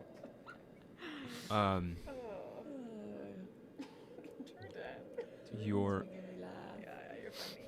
your Identify spell clocks in on this is something fiendish, not from another plane of existence. It's from the plane that you exist on. It's from this material plane, but its origins are something abyssal. It almost looks like the fang of a hyena. Do I get the sense that it was like the fang, having seen that creature in the snow who attacked us when the man? It does not seem to be like that. Crag cat. Does not seem like a crag cat. As your mind searches your spell, finding the very identity of this thing, you hear in your head, faintly from the spell, the sound of animalistic cackling. As the crossroads is it surrounded or is it solitary? as the snow dies down and you look down the hill, and we will see what you see. Did you see all of these things though? If it's a magic item or some other magic imbued object, you learn its properties and how to use them, whether it requires attunement to use and how many charges it has, if any. You learn whether any spells are affecting the item and what they are. If the item was created by a spell, you learn which spell created it. So just if any of that information is hiding in there. 100%. This doesn't seem to be a magic item in particular. It's not a crafted thing. It's just a body part. It's truly a body part. Of a magical creature. Of a creature with sort of otherworldly origins, but one that exists on this plane with a cackling sound. We have 8 seconds left. Do I get the sense of like whether there is like still any sort of like, I guess just like magic on it that is like actively working? I would say there's nothing that is like, it's not like cursed or blessed or anything like that. And there's nothing it's being used for. I would say that it could be a component. I don't have in particular what it could be, but with your imagination, I think that you could probably come up with something that you could. But I'm just like trying to be like, it's not like a cursed object. No, doesn't seem like it. Okay. With that, the votes are in that it is surrounded. So what you see down there is what you see is the path that you have been on, this sort of dirt-ish road. This light trail goes down, and you see a grand thoroughfare, very much covered in snow, but you can see stonework. You can see the telltale signs of what used to be a well-trodden highway. As you understand that you have reached the Eastway. Beyond the Eastway, you can see a tower. It's seen much better days, but it looks to be a guard tower that used to be at this intersection of roads. You can see that there is a lighter trail, a smaller trail that continues going south. So you are at this sort of like X almost, where your trail that you are on hits the Eastway, and there's a guard tower there. At the foot of the guard tower, lying in the middle of the Eastway, what you see is a polar bear. You would say maybe 9 feet in length. It is beautiful white fur is bloodied. Blood on the side of it. Audina, you can feel pain from down the hill. You can feel it emanating towards you. And you can see that this polar bear's legs are tied together, and it is lying on its side in the road. The crossroads. Is it surrounded or is it solitary? As you see, look down, you hear. It already happens. As you look down, the identify spell in your head, you hear this sort of identification of the sound this creature makes, this cackling sound, until the moment when you don't need a spell to hear it, as you look down and you see this polar bear surrounded by 2 strange creatures. On bipedal, wearing sort of rags around bodies covered in fur, matted, bloodied fur. Their shoulders are enormous, broad, and they have sort of manes of hair, different spotted colors, spotted coloring across all of them. You can see at the end of their hands jagged claws. You can see that they hold falchions, swords. You can see that they are bearing jagged teeth. Their heads, the heads of hyenas, the heads of jackals. As you identify these as a pack of gnolls. As you look down and you see the 2 of them surrounding this polar bear, injured and tied up. The choice is yours. What are you doing right now? Stop. Have they seen us? I just quietly put my hands like Quietly putting your hands to the side for this moment, for this speaking to each other. You have a moment to speak to each other, and then I'm going to have you roll for stealth.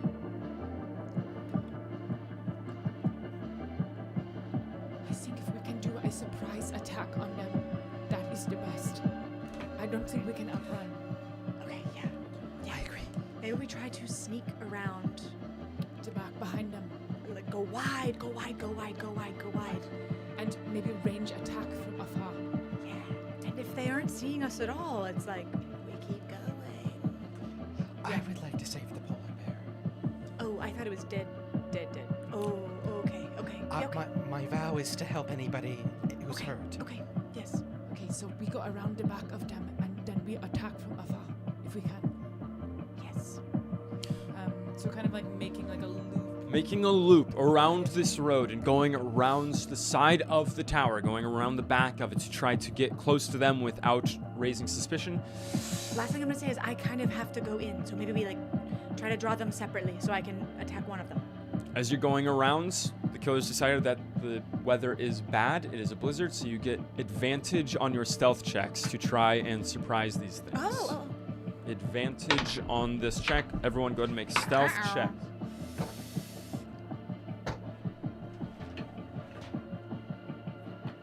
14. 18. 16. All of you succeed as you all go around this tower. You can see this tower, better days, but it is standing, I would say roughly 30 feet tall, crenellated top to it, a front entrance to it. You're able to get around close to them now. You can see the sort of labored breathing of this polar bear as it is writhing and sort of trying to roll away from these knolls that you can now hear even clearer now. This crazy laughter cackling from out of their mouths, echoing through the snow. What are you all doing now? It seems that you have the jump on them. What do you wish to do in this moment? I would shoot a firebolt. Shooting a firebolt at one of them. I'm gonna shoot an Eldritch Blast. Eldritch Blast. I'm gonna throw a dagger. Throwing Can a I dagger? throw one in each hand? Um, 2 daggers? You can throw one at a time, I I'll throw think. a dagger. As you all decide to do that, we will do those things first as we enter initiative order. Go ahead and roll initiative for me. Oh my god.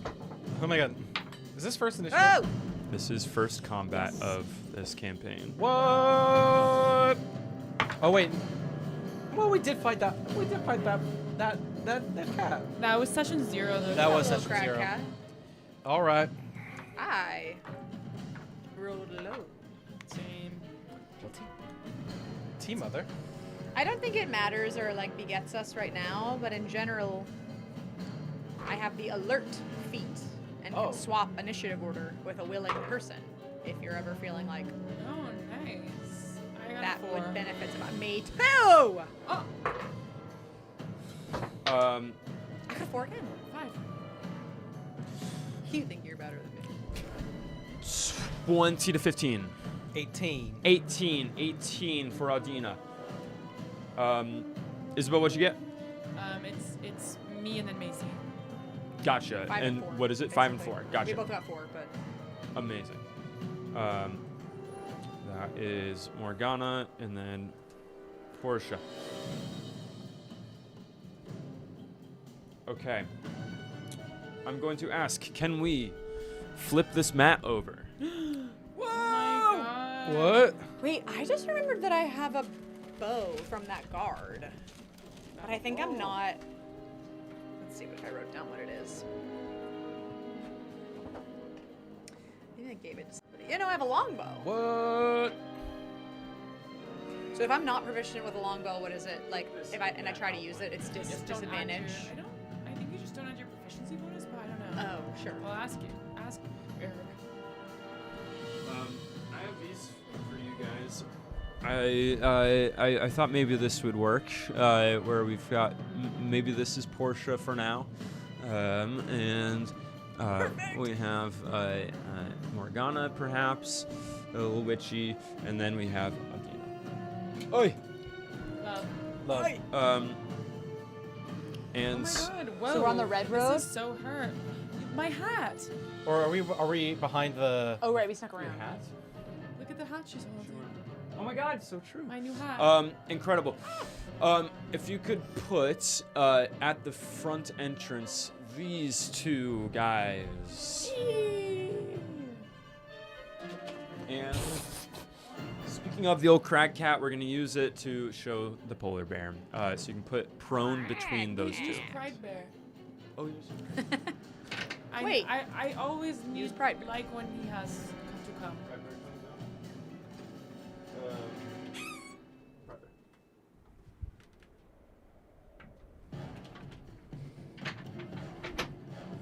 Pride bear will be the polar bear there. Incredible. That is going to be beginning with the three of you. Audina, what are you doing? You're casting Eldritch Blast. Yes, I'm gonna cast it at this. I'm on this side, so I'm gonna cast it right here on this on guy. that guy. Incredible. That is. I have to make a ranged spell attack. Go ahead. Go for it.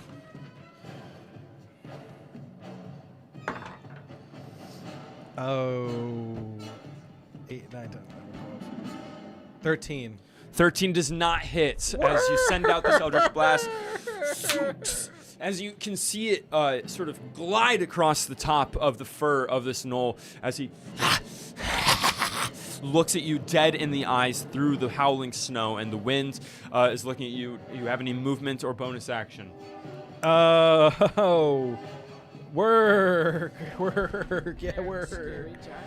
I am going to just 5, 10, 15, 20 Totally. against the wall. Absolutely. That's going to be your turn, Audina. Morgana, in this sort of surprise. I need new dice. Time. Do you have the dice over there? I think the dice are maybe behind Jordan in a silver box. Will you give me that when you're? I'll do this round. But, oh hey, 19 to hit. 19 hits. What are you hitting with? Fire bolt. Firebolt. Incredible. And that is On which one? The one that Audina just went for, or the other one?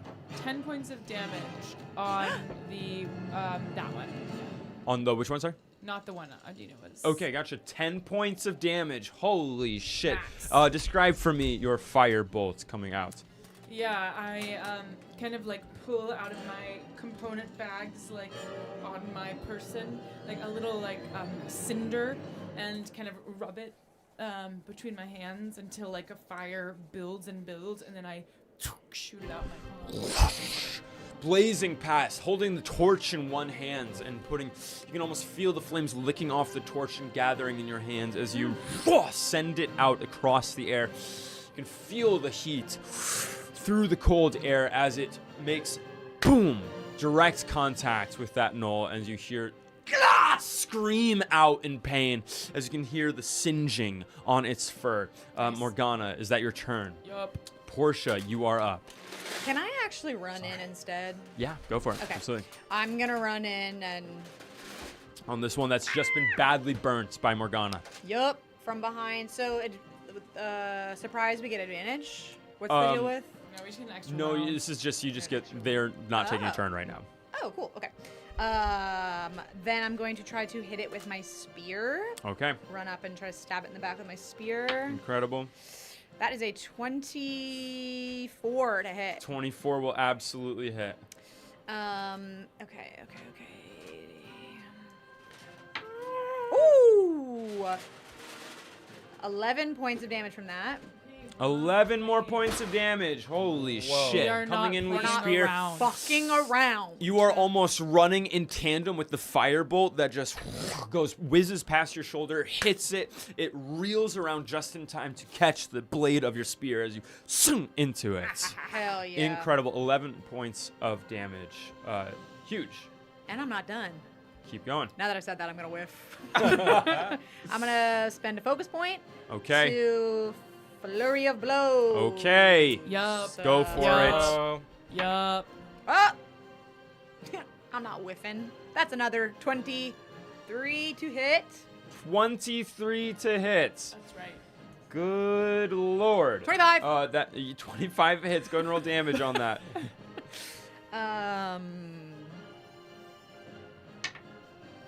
Okay, just 7 points on that first one. Okay.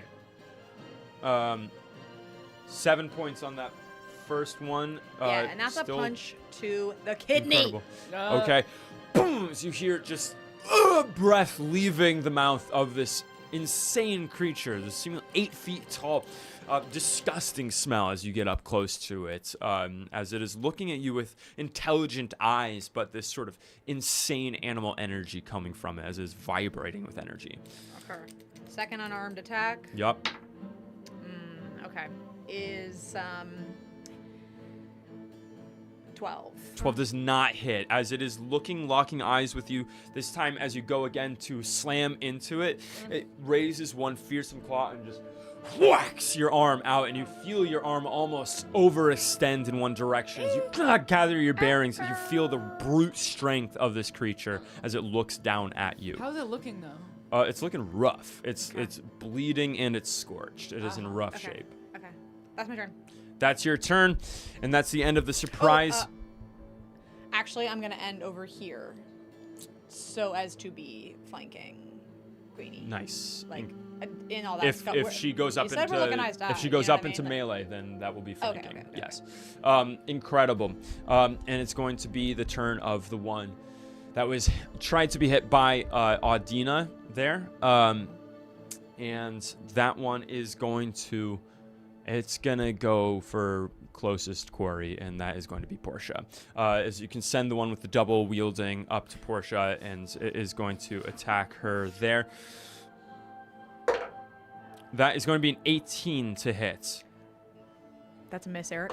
18 misses? What? 18 misses? Holy What the fuck Jesus level are Christ. Y'all know my stats Level are, 2? Y'all know my stats are insane. I have Oh my I have God. a 20, I have a 20, a 17, an 18, and then an 8, an 8, and a 10.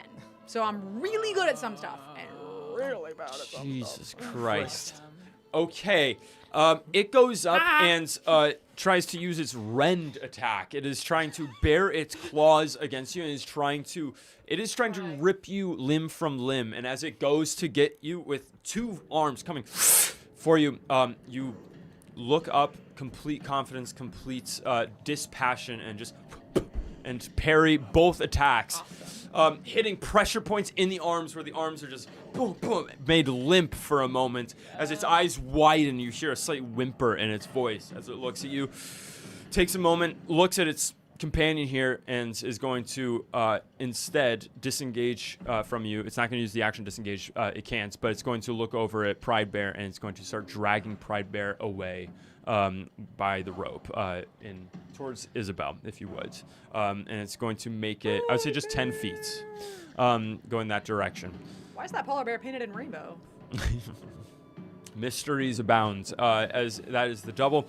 Something The about one it. with the big axe is in little something about it. absolute rage looking at you, and is also going to try to attack you, Portia, even though that's a tough bet. I'm like, I'll That's a check when I get 6 home, to but hit. I'm 6 pretty to hit sure. does not hit. As it swings for you, and you once again are able to look. This time, instead of parrying, you just do a quick matrix duck underneath it as it swings for you.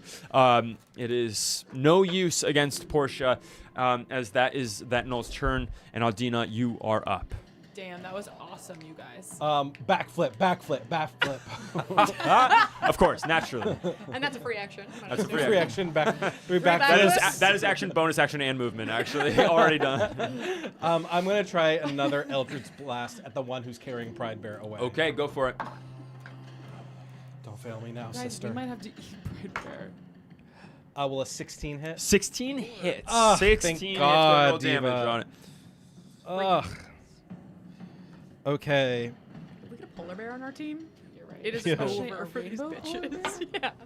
Yeah. That is 14 points. 14 points of damage to the one that is unhit We are thus far. That's a D. Laying. Wait, it's God it's damn. a D10. What does it look like as you cast Eldritch Blast, So Audina? I think it's a little interesting because if you are looking close at Adina, you could see that like her hand starts to grow in a sense. Like her bones get elongated, but you can't really see because she's wearing gloves. But there's a little bit like of a radiance of like a black, reddish energy that kind of falls, like wisps off her hand, and kind of spiralizes and shoots out in a beam.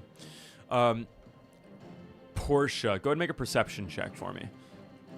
Oh, God. 19.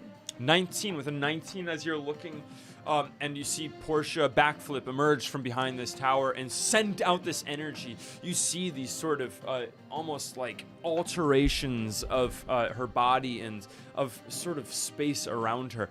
And you see almost this like hovering shadow of a smile just for a moment on her face before it blows away in the wind. And this thing cries out this animal howl of pain as this Eldritch Blast hits. That is your turn, Adina. Anything else? Backflip. Incredible. Backflip as I'm going to ask one of you to go ahead and place this knoll that is emerging at the top of the tower. On top of the tower. You. Oh, because we're doing good. Yeah. And he is big. Like, Yeah, he's big. Up there, going up there. He's big. just wearing a little loincloth. Looking out, and first thing it's seeing is the back flipping Adina and pulling out a bow that is clearly made of the bones of victims. It is going to shoot at you, Adina. Wait, can I prepare Hellish Rebuke? I believe, yeah, you still have a reaction left. So I haven't used my reaction. And it yet. rolled a 5 to hit. So it shoots a deadly arrow coming just close to you, and you backflip over it, and it just misses through the arc of your backflip. Do you have to be hit to do Hellish Rebuke? Yeah. It's taken to be is responsive for being damaged by a creature. Yes. within range. So not damaged, doesn't even matter. You retain your reaction. Yep. As this third knoll emerges at the top of the tower, Morgana, you are up with Portia on deck. Okay. I am going to look at the one in combat with Portia, and I am going to cast Ray of Sickness. Ooh, incredible. And that is going to be a 22 to hit. 22 is going to hit, absolutely. Hell yeah. Go ahead and roll damage. That is going to be At the one that is fighting Portia, that has been beat the hell up. yeah.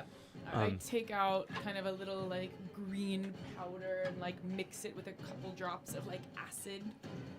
Okay, And incredible. does I have a D8 on hand? Yes. Here you go. That's okay. That is 8 points of poison damage. 8 points of poison And damage. they also must make a Constitution saving throw. Okay. Constitution saving throw. Flat roll. That is a 9. It fails, so it is poisoned. Poisoned. And the poisoned condition is that they have disadvantage on attack rolls and ability checks. God damn. And this one is looking like it is Awesome on stuff. death's Awesome door. stuff. It is Zing. looking in rough shape as you grind this poultice in your hands and send out this ray of sickness, infecting this creature. This creature that had so much confidence coming into this combat and is clearly now never been in this bewildered state before. As you can see its knees sort of starting to shake, and you see a little bit of vomit as it is hit by this ray of sickness. Goddamn, Morgana, that's your turn. Portia, you are up. All right, going in with my spear again.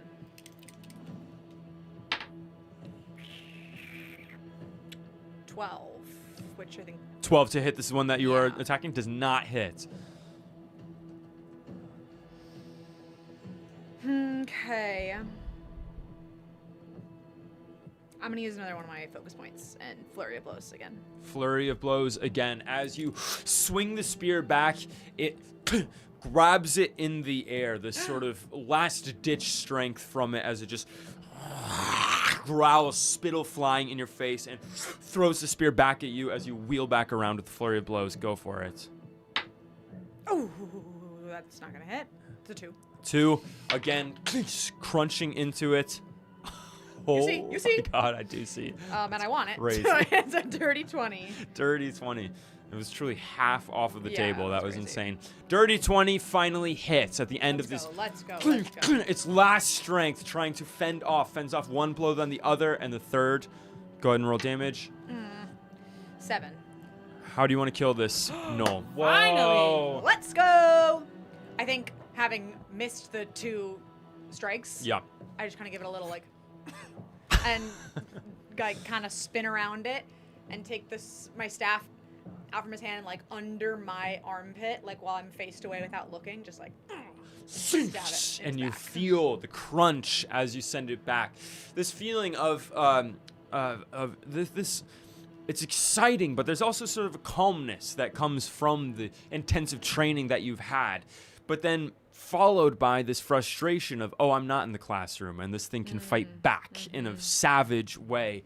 That frustration giving way to a final strength push from you as you drive the spear into its sternum, and you feel the spear drop as it drops to its knees, dead. Absolutely. Portia, that is your turn. That's right. Actually, can I use my movement to Yeah, absolutely. start heading, get as far up here as I can? Well, that's not true, actually. I want to get as far up the stairs as I can without, like, kind of seeing if I can not have this one see me. Gotcha. Oh, wait. Do I know it's there? Yes, I would say you Oh, do. okay, Yeah, okay, it's up there. Then yes, that's It's a small tower, a little watchtower. As you go, how much is your movement? How much speed do you have? It's 40. 40. Okay. No, I'm Yeah, you're moving, able to I'm get up there. striking. Don't Damn. ask me to rebuff spells. If you are trying to not be noticed, I'm going to have a stealth check with disadvantage. Because this thing has a good view of the battlefield. Nat 20. Not 20. For the first one. Eric, For the I'm so first sorry. one. Disadvantage though. Cocked. I promise. 17. Plus 7! Jesus Christ. Not 20 or 24. Okay. I'm reading my diary. Holy Right. God. Yeah, with the scream of the one that you've just killed, it provides ample cover for you to just duck like a shadow into this tower, creep up the stairs to the point where you can see this creature, tall, beastly creature, knocking another arrow and getting ready to shoot. It has not noticed you, but that is your turn, Portia. So we're going back to the one on the grounds there that has just been hit by Eldritch Blast. And this guy is going to run towards you, Audina, and is going to attack you. Shoot. Fully head on, if you can move it away from Pride Bear and to Audina. I still have Hellish Rebuke. Run, Pride Very Bear! good. It's going Or to help. attack. That is a 23 to hit. Well, yes. yeah. I don't Bye, got that. Eric. I don't That got that is going to be 18. 7 points of piercing damage. Can you let me know how many hit points you have after that? Lie. I think 70. Let me just check. 100 minus 7. I have 11 points left. You have 11 points left? Oh Yeah. my Okay. God, I'm so weak, you guys. 11 points left after Legit, 7 don't points. Ask me to do anything with a book. Like, we've got our stuff, you know? Incredible. Well, that is going to be its turn. It is up there with Audina. And But Audina. can I use my Hellish Rebuke? Yes, 'Cause you he can. attacked me. Absolutely, you can. Point my finger at him, and I think when I point my finger, that actually Hellish Rebuke actually I think shows the finger, like my finger kind of extends and like breaks the seal of my thing, and you get a long pointed like witch's hand, almost dark, like dark sut gray. Yep. As it's come around the bend and it has clawed at your chest and slammed you into the wall of this tower as you hit it and you try to catch your breath. You immediately look at it and send out this finger, casting Hellish Rebuke. Does it make a roll or do you make a roll for Hellish Rebuke? Remind me. Wait, hold on. 1 second. The creature that damages you is momentarily stunned, but it makes a dexterity saving throw. Yes. Incredible. has a +1 to that. That's a nat 20, I'm afraid, on the save. Shoot. On the dex So it takes save. half I don't this. know, Half, honestly, yes. would It will run take far, half hit of hard, 2d10. Anything that needs Sneak magical. around. That is 13 points. So half that to. 13 points. Halved is to 6 points of damage. Still incredible as fire immolates on its fur and it gnashes its teeth as it takes 6 points of damage. It is now your turn, Adina, in full. Okay.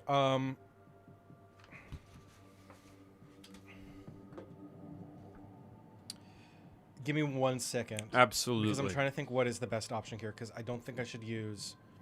If I use Eldritch Blast, I think I'm at disadvantage because it's a ranged spell. So, can I do? Oh. Guidance is an action, so I can't attack and use guidance. Guidance is an action. Right. I believe that's Just it. want to make sure.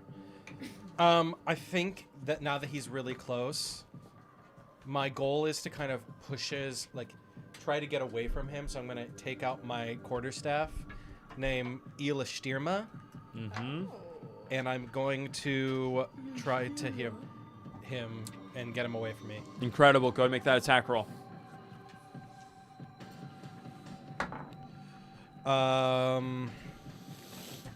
Well, will an 8 do? Tell him. 8 as you grab your staff and swing it out.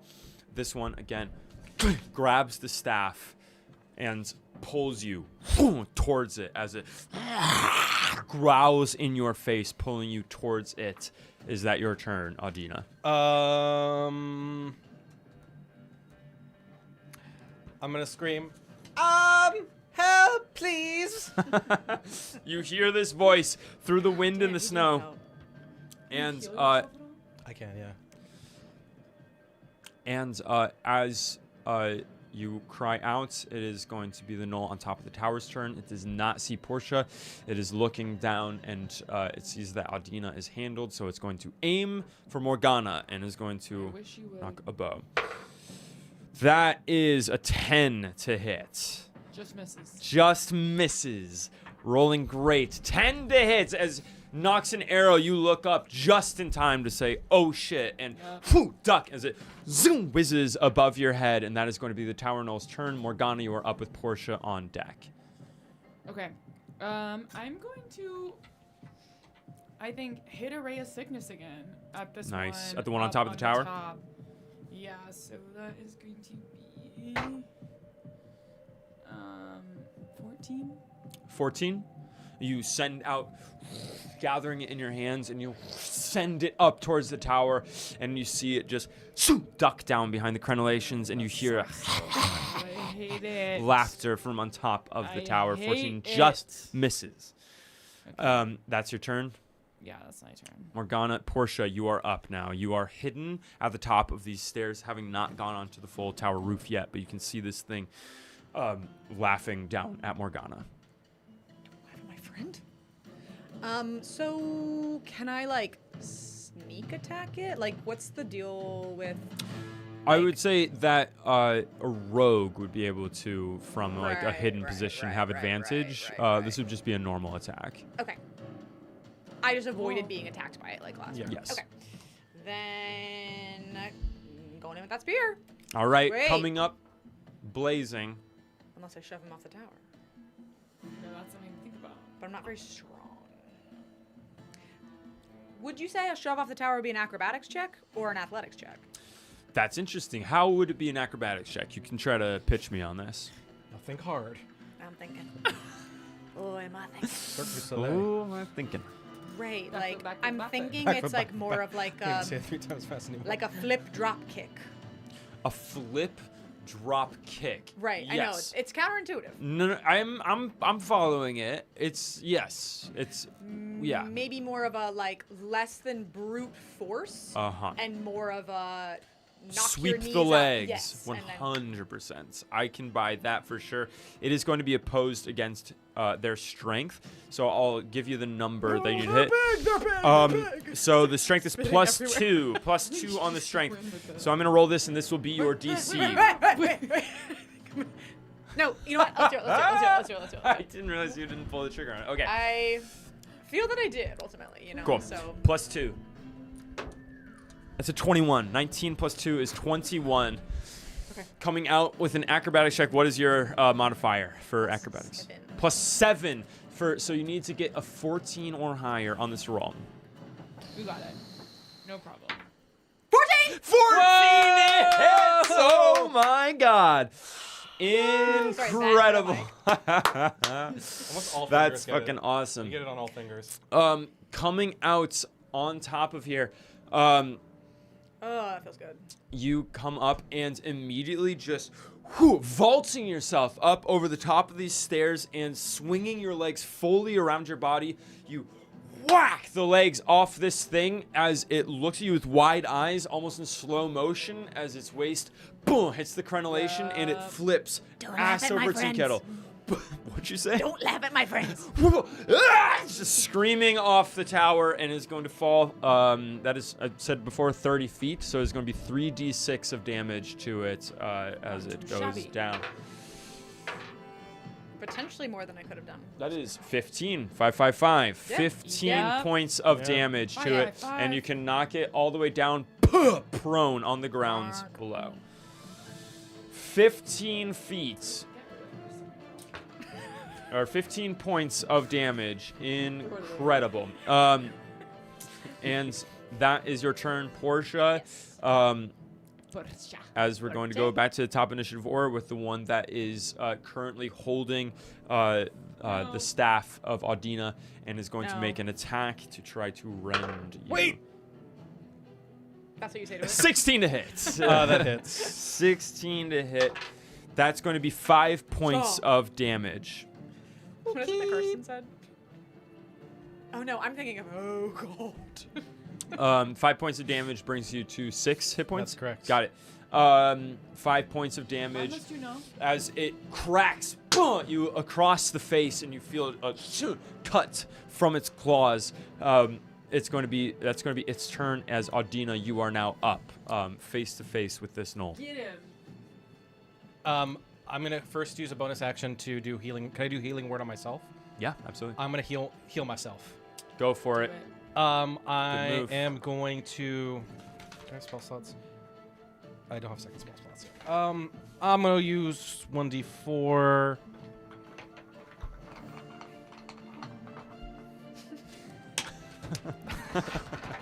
Take your time. Take your time. I got 3 points back. Wait, don't you get 1d4 like plus something? 1d4. Oh, modifier. That's +4. So 10, 11, 12, 13, 14. Wait, 10, 11, 12, 13. 13. Amazing. Healing Thir- yourself, speaking an Wait, you healed incantation 13? aloud. No, I healed back up to 13. 213. Oh, I heal myself, and I'm gonna be like, look at sly face, and I'm gonna take Elish Dirma out, and I'm gonna try to slap him across the face with it. Absolutely, go and make an attack roll. That's dirty 20. Dirty 20 hits, 100%. Go ahead and roll damage. 5 points. Crack across the face as you return the favor to this gnoll that has just cracked you across the face. Healing yourself back up, feeling strength regain, and just whack into it. Audina, that is your turn. Can I do one thing? Yeah, what's up? Can I try to speak Abyssal to it? Yeah, go for it. What are you going to say?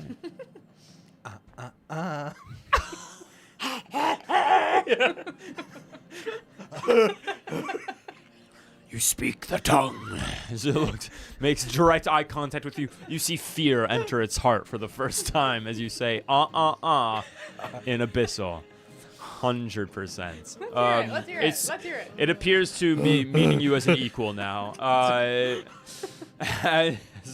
Audina, that is your turn. We're going to go to the one that just fell off the tower and is going to use half its movement to get back up onto its feet, screaming up towards you, Portia. And it is going to... what's this side?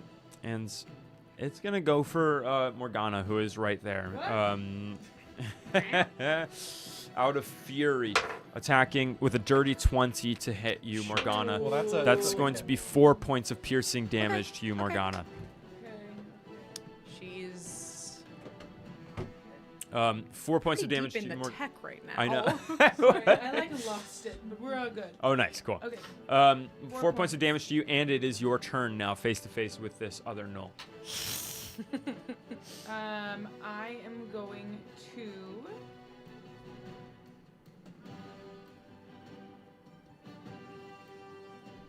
The ones on that one's on the ground right there. I can't. Yeah. Oh, it's no. It's like right in up front of you. now. Yeah, I got up. Oh, I have like no. You wanna know something funny? My unarmed strike, if it hits, it's 0 damage. It's 0. Give it a go. Give it a Brutal. go. That's a wizard, man. That is That's a fucked up. wizard. Yeah. That's great. So I don't do well close. I'm realizing that was kind of a mistake on my end. But let's try. I'm gonna do Tasha's. Well, I did it to you on accident. It's kind of you didn't get up next to it. Tasha's hideous laughter, which is a wisdom save. Tasha's hideous laughter. Incredible wisdom save from this guy. Wisdom save 4 from the Knoll. Ha ha ha ha. Not very wise. Incredible smile at as him. it gets up. Very apt for the laughing, cackling, hyena-faced Knoll, as it just gets up in time to be hit by this arcane force as you incant the spell, and you hear it start laughing a horrendous laugh as its eyes bulge, Unfortunately. and it is incapacitated with laughter in front of you, rendered useless by your spell. Incredible, Morgana.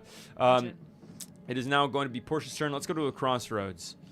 The crossroads is the roof on the verge of collapse, yes or no? What? He's trying to slow me down. He's trying to slow me down. What?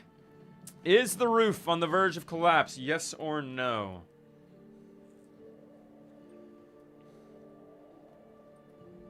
From my epic. From the From your epic. one might call them acrobatics Failing. that just took place. And how is Pride Bear doing?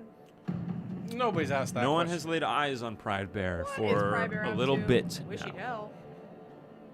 He's tied up. He's tied up. He's tied up. He's tied up. He's tied up. Bleeding. Wish he'd rest.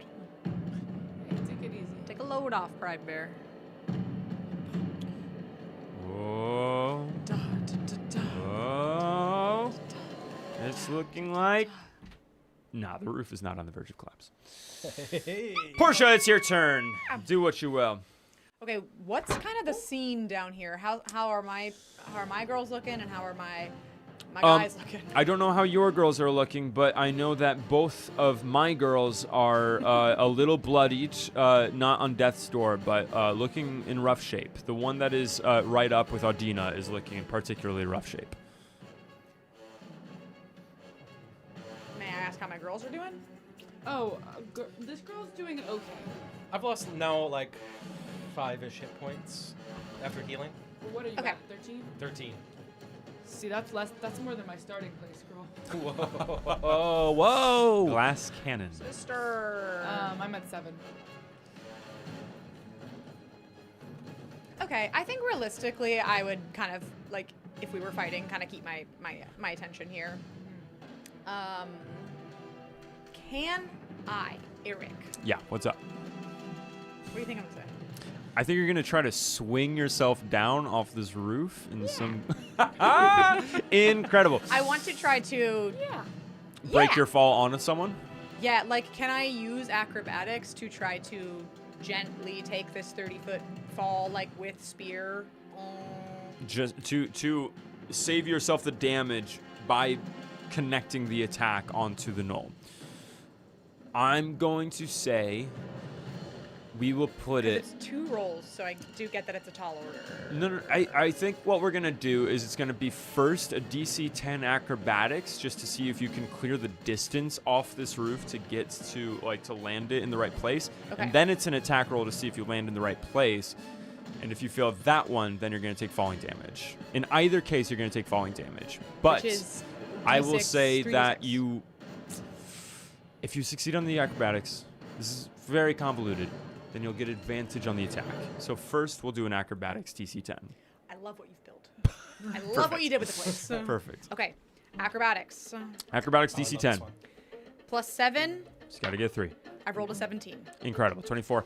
You're going out. You're gonna make an attack roll with advantage. If you fail this attack roll, you're gonna take the fall damage. Okay. The first one is a 3. First one is a 3. Ooh, the second one is a 4. Let me say this. I have a heroic inspiration point. You do? Can I use it on an attack? I believe, yeah. You can use it on any roll. I think I must. Yep. For one more. Inspiration, I think, is a whole reroll, so I think you get advantage on this reroll. Nice. That's how I'm gonna do it. Whoa.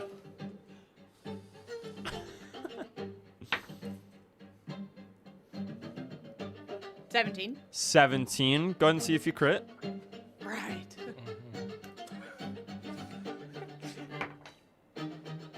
No, not a crit, but you fling yourself over the side, ill-advised, crazy move, over the side of this tower, and you feel yourself overshooting it, and you, the two of you look up, and you see Portia, flying through the air, and clearly going to miss before she realizes, corrects by doing a turn in the air to push your momentum back down, landing yourself like a torpedo with your spear, crunch into this knoll. Awesome. Go ahead and roll damage. You negate your fall damage by giving it to this guy.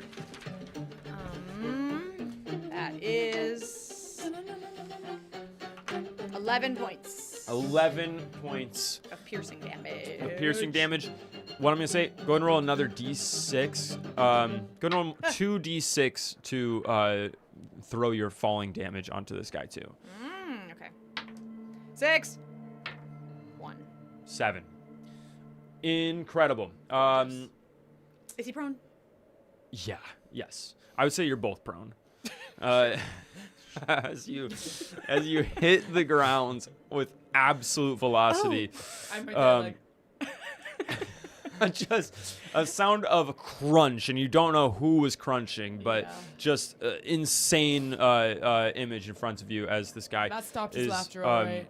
Tasha's hideous laughter. Does Tasha's hideous I laughter said- stop I said if don't they're laugh at my hit? I Or do they think get to it save, does. perhaps? Let me see. As that is Portia's turn, and we're going to go to the one that is up close and personal with Audina right now. Work. Having hit each other in the face, having spoken to it in Abyssal, the secret words. It looks at you, and it looks at It its can make companion. another wisdom saving throw, but it doesn't automatically end. So It can if right now. Yeah, like Got it it. takes damage. Wisdom save.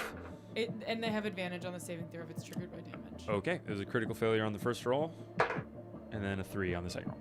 Okay. So that Still was laughing. still- It's that still was still funny to that cackling in guy. your face as you tackle to the ground. It's a little funny. It's a little funny. We're We're tossing. going to go to a crossroads.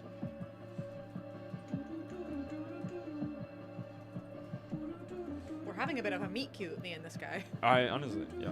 Me on top of him, like, oh. Eat out enemies will levers. Does the null run or fight? Run or fight? The one that is up against Audina right now and has just spoken Abyssal with Audina Ooh. is looking quite bloodied. Does the null run or fight? Put your vote in the chat. What did you say to her?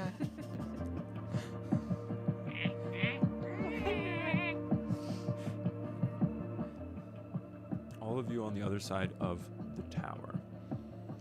Where you can see. Yeah, just clocking it. Nothing to say. Nothing to say. 20 Whoa. seconds left. Why does that matter?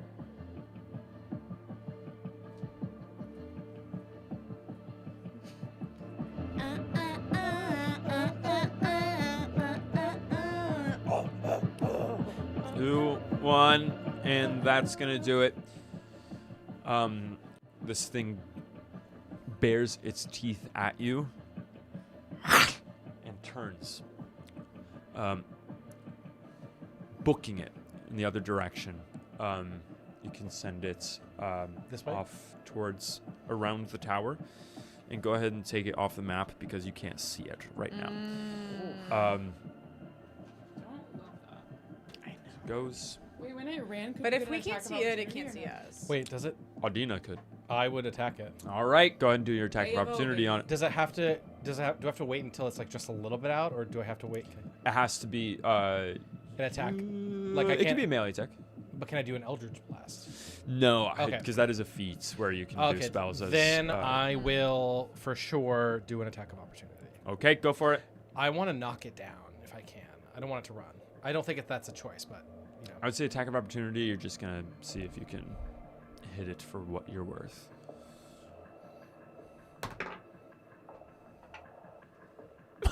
Got it. The knoll 11. disappears around the corner, off It was worth and a shot. out. Aldina, it is now your turn though. Seeing as they have this, I'm gonna go to Pride Bear. 5, 10, 15. Coming 20, around the 25, corner, 30. that bear is not there. Oh. You can remove it from the map. Ah! Wait, it was tied up. Pride Looking month's over. down as you Oh. get there, Oh. Aldina, reaching your hand down, you can still feel a warmth there. Oh, God. But you reach down and you feel ropes that are severed. Looking up, you see, you can feel, rather, the knoll disappearing into the distance. It does not feel like the knoll is carrying any creature. It feels like the knoll is going off on its own. You feel somewhat of a presence going off in the direction towards Isabel there. Putting your hands down, you can feel the mark, the print of a bear's paw on the snow. Oh God. I really want to follow it.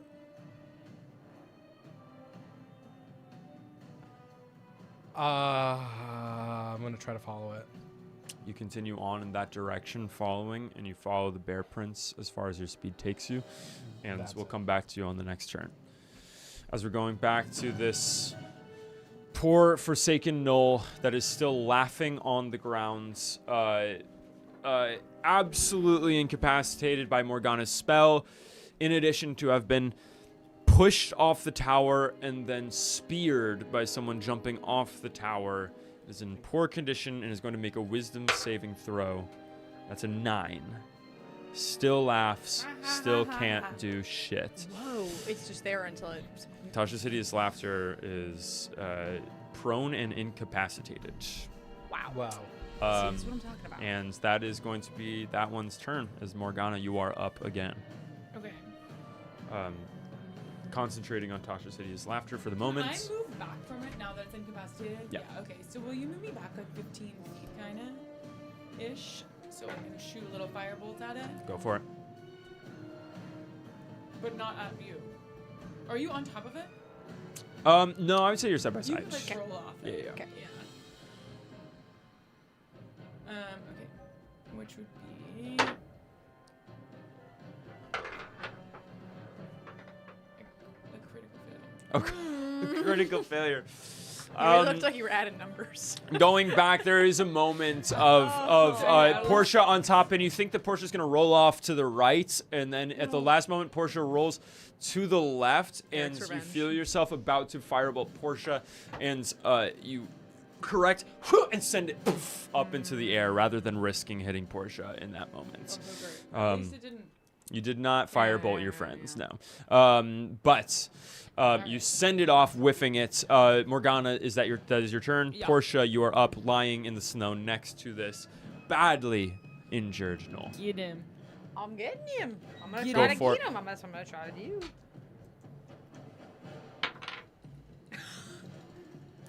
Take a look. Take a look at that. Whoa. With minimum damage, already from a nat 20 on that, a critical success. How do you want to kill this gnoll? I'm gonna get back on top of him. Not so funny anymore. Morgana, come here. It's still laughing, but you see just like fear. I come over, yeah. I put on my spear and I together. Crunch, just just blood and spittle in front of you. Both of you feel the triumph followed by a feeling of just pure disturbing. Yeah. Purely disturbing. I Laughter throw up and immediately. blood spraying you as you both together spear this thing to death. And this gnoll is no more. Yeah, then I would just start immediately running to find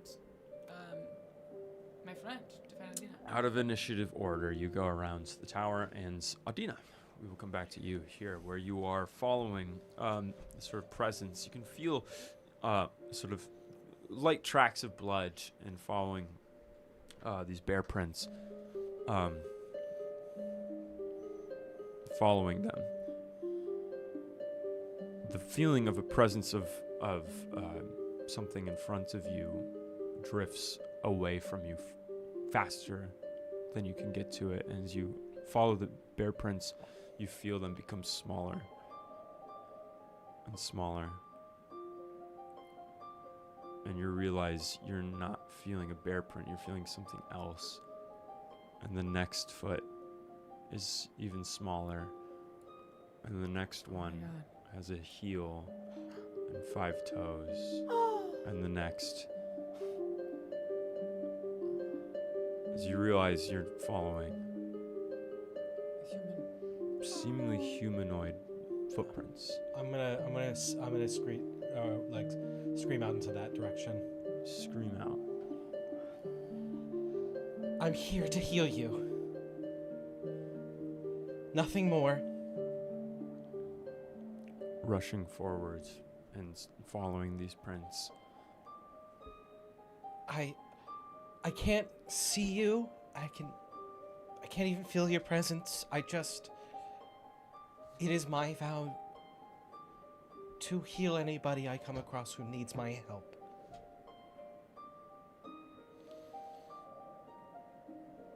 So please make your presence known if you can. We'll go to a crossroads. I think it's like a druid. Very potentially. Is there anything else that like does that? Wild shapes? No, probably just druid.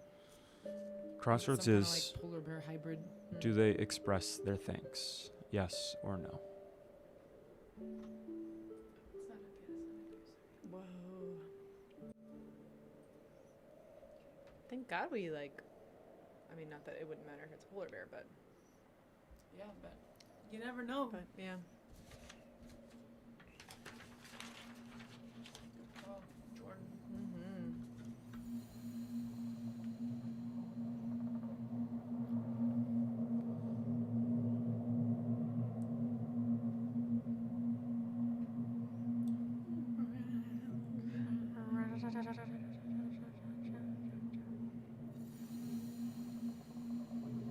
Damn, that was crazy. It's looking like it's going to be a yes. Adina, as you call out, asking for it to make its presence known, whatever this is, you don't feel anything return to you.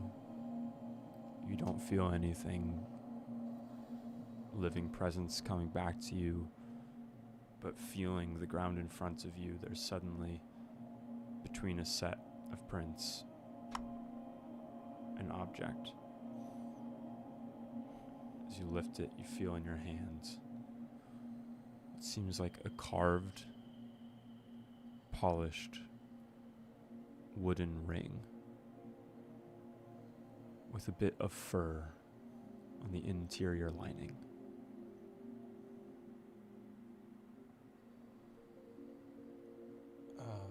I'll put it on. as you put it on. Warm.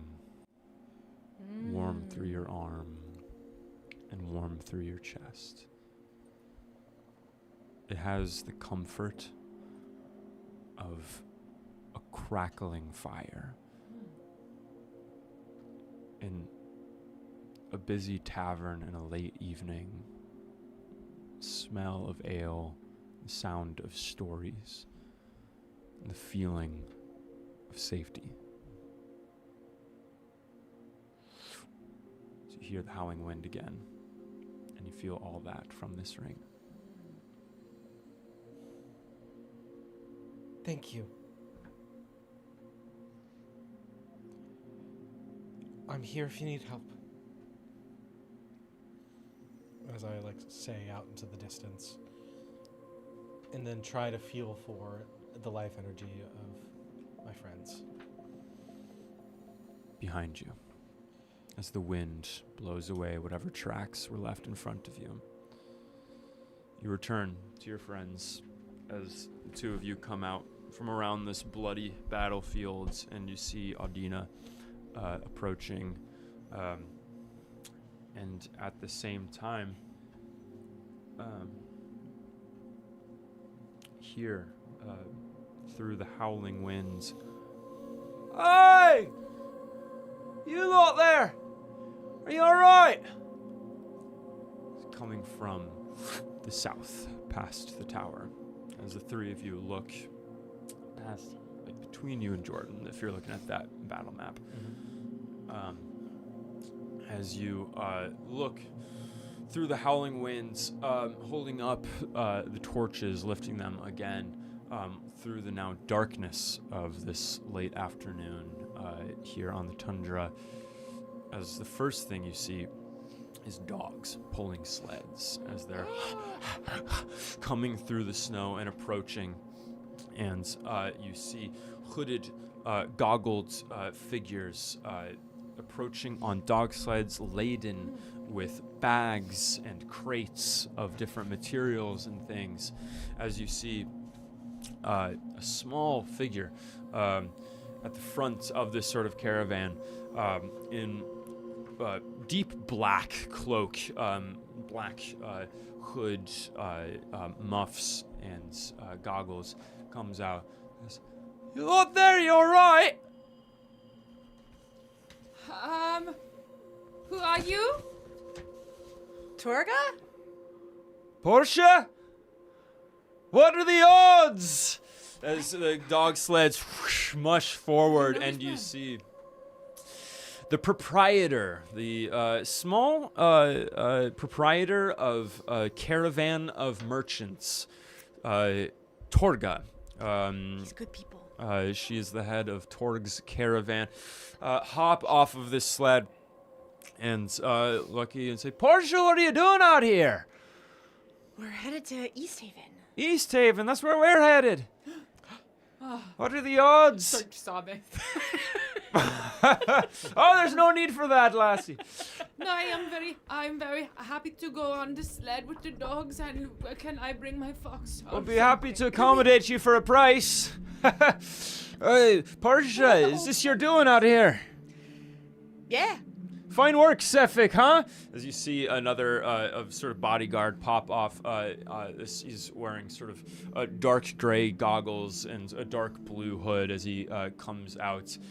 This being a taller human figure, as he goes up to the gnolls and kicks them and rolls them over. And he looks at them and says, "Good work, all of you." Yes, perhaps it is good work enough that we have got them out of here, so you can give us a ride. As Torga looks at this man she's called Sefik and says, "Oh, they're good at convincing, huh?" As Sefik does a little laugh and says, that they are. As Torga looks at all of you, "Well, what's the price between old friends, huh?" As she looks over at you, Porché. "Hop on, we'll give you a ride." One moment, if you please. Check their bodies. I go over and specifically pull out some fur, some blood, and some teeth. for blood and teeth. Absolutely, just gathering this sort of monstrous material, I'd gathering like to them know in what you need for a small spell. bags and vials, Like helping. pockets, yeah. Yeah, absolutely. Easy enough. You're able to gather stuff as you see Sefik sort of watching silently, but Torgo looks over at you and says, "Very resourceful of you. This is born wilderness explorers, huh?" I own a shop that is in my family. We sell sorts of things like this, so as when we find in the wild. You wouldn't be a Crimson daughter, would you? Well, yes.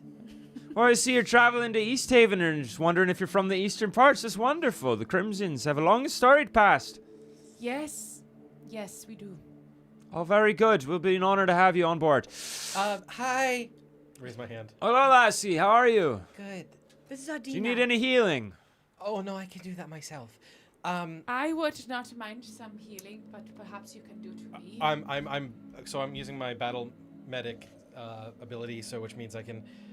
What is your healing die? Like your rolling die for your yeah, HP? D6.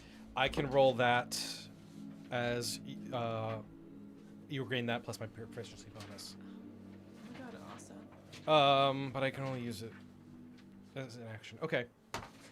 So that is 3 plus you get 5 points. Oh my god, awesome. So I just found this ring. I'm wondering if you can appraise it. Found this ring. Oh, let me have a look. It's what I'm here for. As I know, yeah. she approaches and you hold out gloved hands. Wearing the ring as she holds out her gloved hand. You can't see her face. You can't read her expression as she looks at it. Well, this is a thing of some price that you found there. Where'd you find it?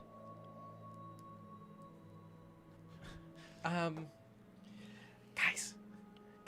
Pretty loudly, I'm whispering. Uh-huh. Do I tell her where I found this? That is your secret if you would like to. Okay, no, I can't say I don't respect a little keeping it to yourselfness. It's not that I'm just not really good at like this business. I don't like do business that well. So I don't want to sell the ring. Just want to put that up front there. Well, I'll tell you one thing. I'm regretting telling you it was worth a lot already. Well, let me just get to the point. I followed a polar bear who got injured, and it went from animal prints into human prints, and then I said, I'll heal you. Just let me know your presence is known. I can't see, just FYI. And it did let its presence known, but it gave me this ring instead. You see her look, again, can't read her expression, but she looks over at Sefik and looks over at you. That's one for the taverns. You'll be telling that your whole life. Was it someone cool, or? Oh, there are many stories such as that, but little few who get to live one themselves. Good on you. Guys. That is already such a big adventure we have. I know. When we get to Easthaven, I'll try to see if I've got anything in my stores to try to see if you can part with that. What does it do? Well, perhaps I can let you know on the way, as she starts hitching up onto the dog sleds. Before, I've checked one of the bodies. One died, over here. Whichever one is further away from the sled. Yeah. I'm gonna go over there and kind of, try to move it and, Morgana, will you come help me? Yes, of course. And, get her help flipping this body over and whisper to her, Torga is good people, but it has just dawned on me they're from Brynchander. Or they travel to Brynchander. Will you tell, Adina, just... That they do the sacrifice, sister. Well, I don't remember if Torga is from Brynchander, but Torga brought me from Brynchander to here. They go to Brynchander. I just think it's good that everyone knows. And As you finish saying that, you hear a crunch, crunch in the snow behind you as you see the sort of blue hooded figure, tall Sefik, look down and say, anything I can help with? No, I am gathering more fur and teeth and things. feel free to have a look yourself, too. That's all right. We've got plenty in store. So he turns around and heads back Do to you the dog know sled. perhaps what sort of spells use the teeth and the fur and the blood of these creatures? I wouldn't know such a thing. I'm a You are ranger. not for spells. Try not to dabble in such magic. Try to rely on the blade. Number 1, can I do a hotness check? Cause Yeah, go for it. He's serving. and number 2, can I do an insight check? Yeah, I'm gonna say both. It's tough. He's fully masked. He's fully goggled, fully scarved. maybe You I'll can't wait really then. read his face. Okay. Should we wait for his hotness? Because I think so. what if it's Butters? I'm a little intrigued. Like what? Just like Oh, magnetism? no, it's like kind of just like aura. Yeah. You know what I mean? No face. Like you can't Yeah. really. It's just like what's kinda radiating off this I guy? want to kind of over it. That's yours anyway. Your would be read on aura no matter what. That's So true. Go for it. Yeah. Sapphic? Sapphic. Yeah. Sapphic. I'm just gonna. Let me roll. Yeah, let's So all true. roll. Like, why don't we all roll? Let's see what everybody feels about this one. Oh, I'm down bad. What do you got? 10. He's It's over. he does have a voice that is like Wait, can somebody read it's it? noticeable even through the wind and the 8. weather. 8. Okay. We're okay. That's pretty. Yeah. Well, whatever you want us to do, we can go there. He's already back at the dog sleds. There's something about that man. He is his voice. Something special. And So- I message you kind of like covertly while their back is turned, and Mhm. I say that Porché wants us to know that these people, they travel from Bryn Shander, or they are from Bryn Shander. We are not sure, so to be wary. I guess. Gotcha. Loading up the sleds. There are enough dogs to carry the weight of the 3 of you. It's only 3 of you getting on the sleds. There's, I believe, 2 sleds. And there's a few other people here. There's some more seemingly sort of guards for this caravan that just silently nod to you as you climb on boards and in the darkness set out on these dog sleds. On the way, Adina, so you have conversation enough with tour guide that she lets you know what you have in your possession. It requires attunement for the full effects of it, but what you have is a ring of warmth. If you take cold damage while wearing this ring, the ring reduces the damage you take by 2d8. Whoa. In addition, while wearing this ring, you and everything you wear and carry are unharmed by temperatures of 0 degrees Fahrenheit or lower. Wait a minute. Carry It me. is So I can go an naked. extremely, it's, yes. Tuck me inside. I just start taking off. I want to be unarmed. Extremely helpful Oh my God, so you can item dress slutty. for this wilderness. Finally. and be okay. Yeah. And if you want to see what it looks like, it's very cute. It's on the top there. But the caravan continues. I wanted. This is where Adina like takes a vibrant jewel turn. You know, know. like her Yeah, outfits yeah. are about to. Yup. Oh. Oh, look at that. The two It sort of masters. looks like Oh. two nesting fox, It's a ring. Arctic foxes on the But ring. look at the Oh, nesting it is fox. fox. And the inside of it is very furry. That's like Stitch. And that is what Adina carries now cute. That from is the tracks so of whatever this creature cool. was. And you carry on dog sled. The rest of this journey takes just about an hour, following the Eastway east. The storm letting up now to the point where you can see torchlight on the southern shores of Lac Dinishir. Lactinish, yeah. And coming into view are more lights. It has been a long time that the 3 of you have been in the small surviving town of Caer Dinaval, this one-road town, literally, on the banks of the lake. And so, whether it's feeling the presence that is approaching you, feeling the warmth of it, or whether it's looking at the lights glittering on the southern banks of Lac Dinishir, you realize that you are seeing a city. You are seeing a large settlement here, storied past. This was sort of a relic of a trail blazing past in Ten Town's history. This settlement built on the shores of Lac Dinishir, this home of the fairy of the lake. This town of adventure as you approach Easthaven. Is the home of the fairy of the... Oh! Ferry. As you approach it in this night, you look and you can see that there are the flags waving this familiar crest of the white tower and the snowflake on the brown and blue and gray fields. Flags along the sides of this. It's an unwalled town, but there are just enough buildings that it feels like it has this sort of shape and size to it as you approach. There's a large wooden sign. Carved in it is an old message, "Watch thy pouch," as you enter into the town. The caravan bids you farewell here at the edge of town as Torga drops you off and promises that they'll be findable here near the western gates of Easthaven. As you enter into this town for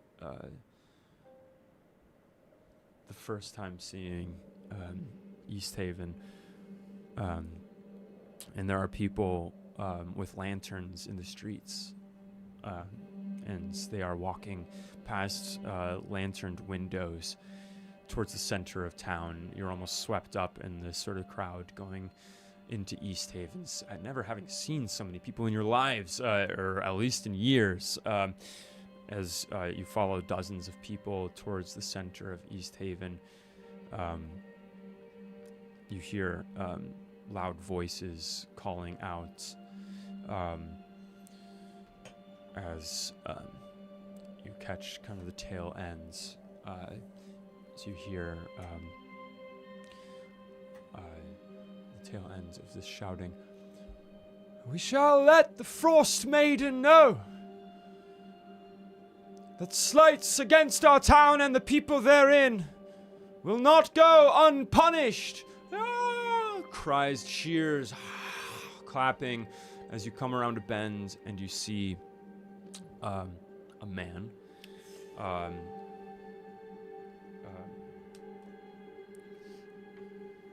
holding a torch as he puts the torch to another man who is in long flowing robes, a pointed hat, his skin just exposed enough that you can see elvish spells written on his skin. Spells, seemingly a wizard's book of a certain arcane brotherhood, as he is tied to a post and guards set torches to him, and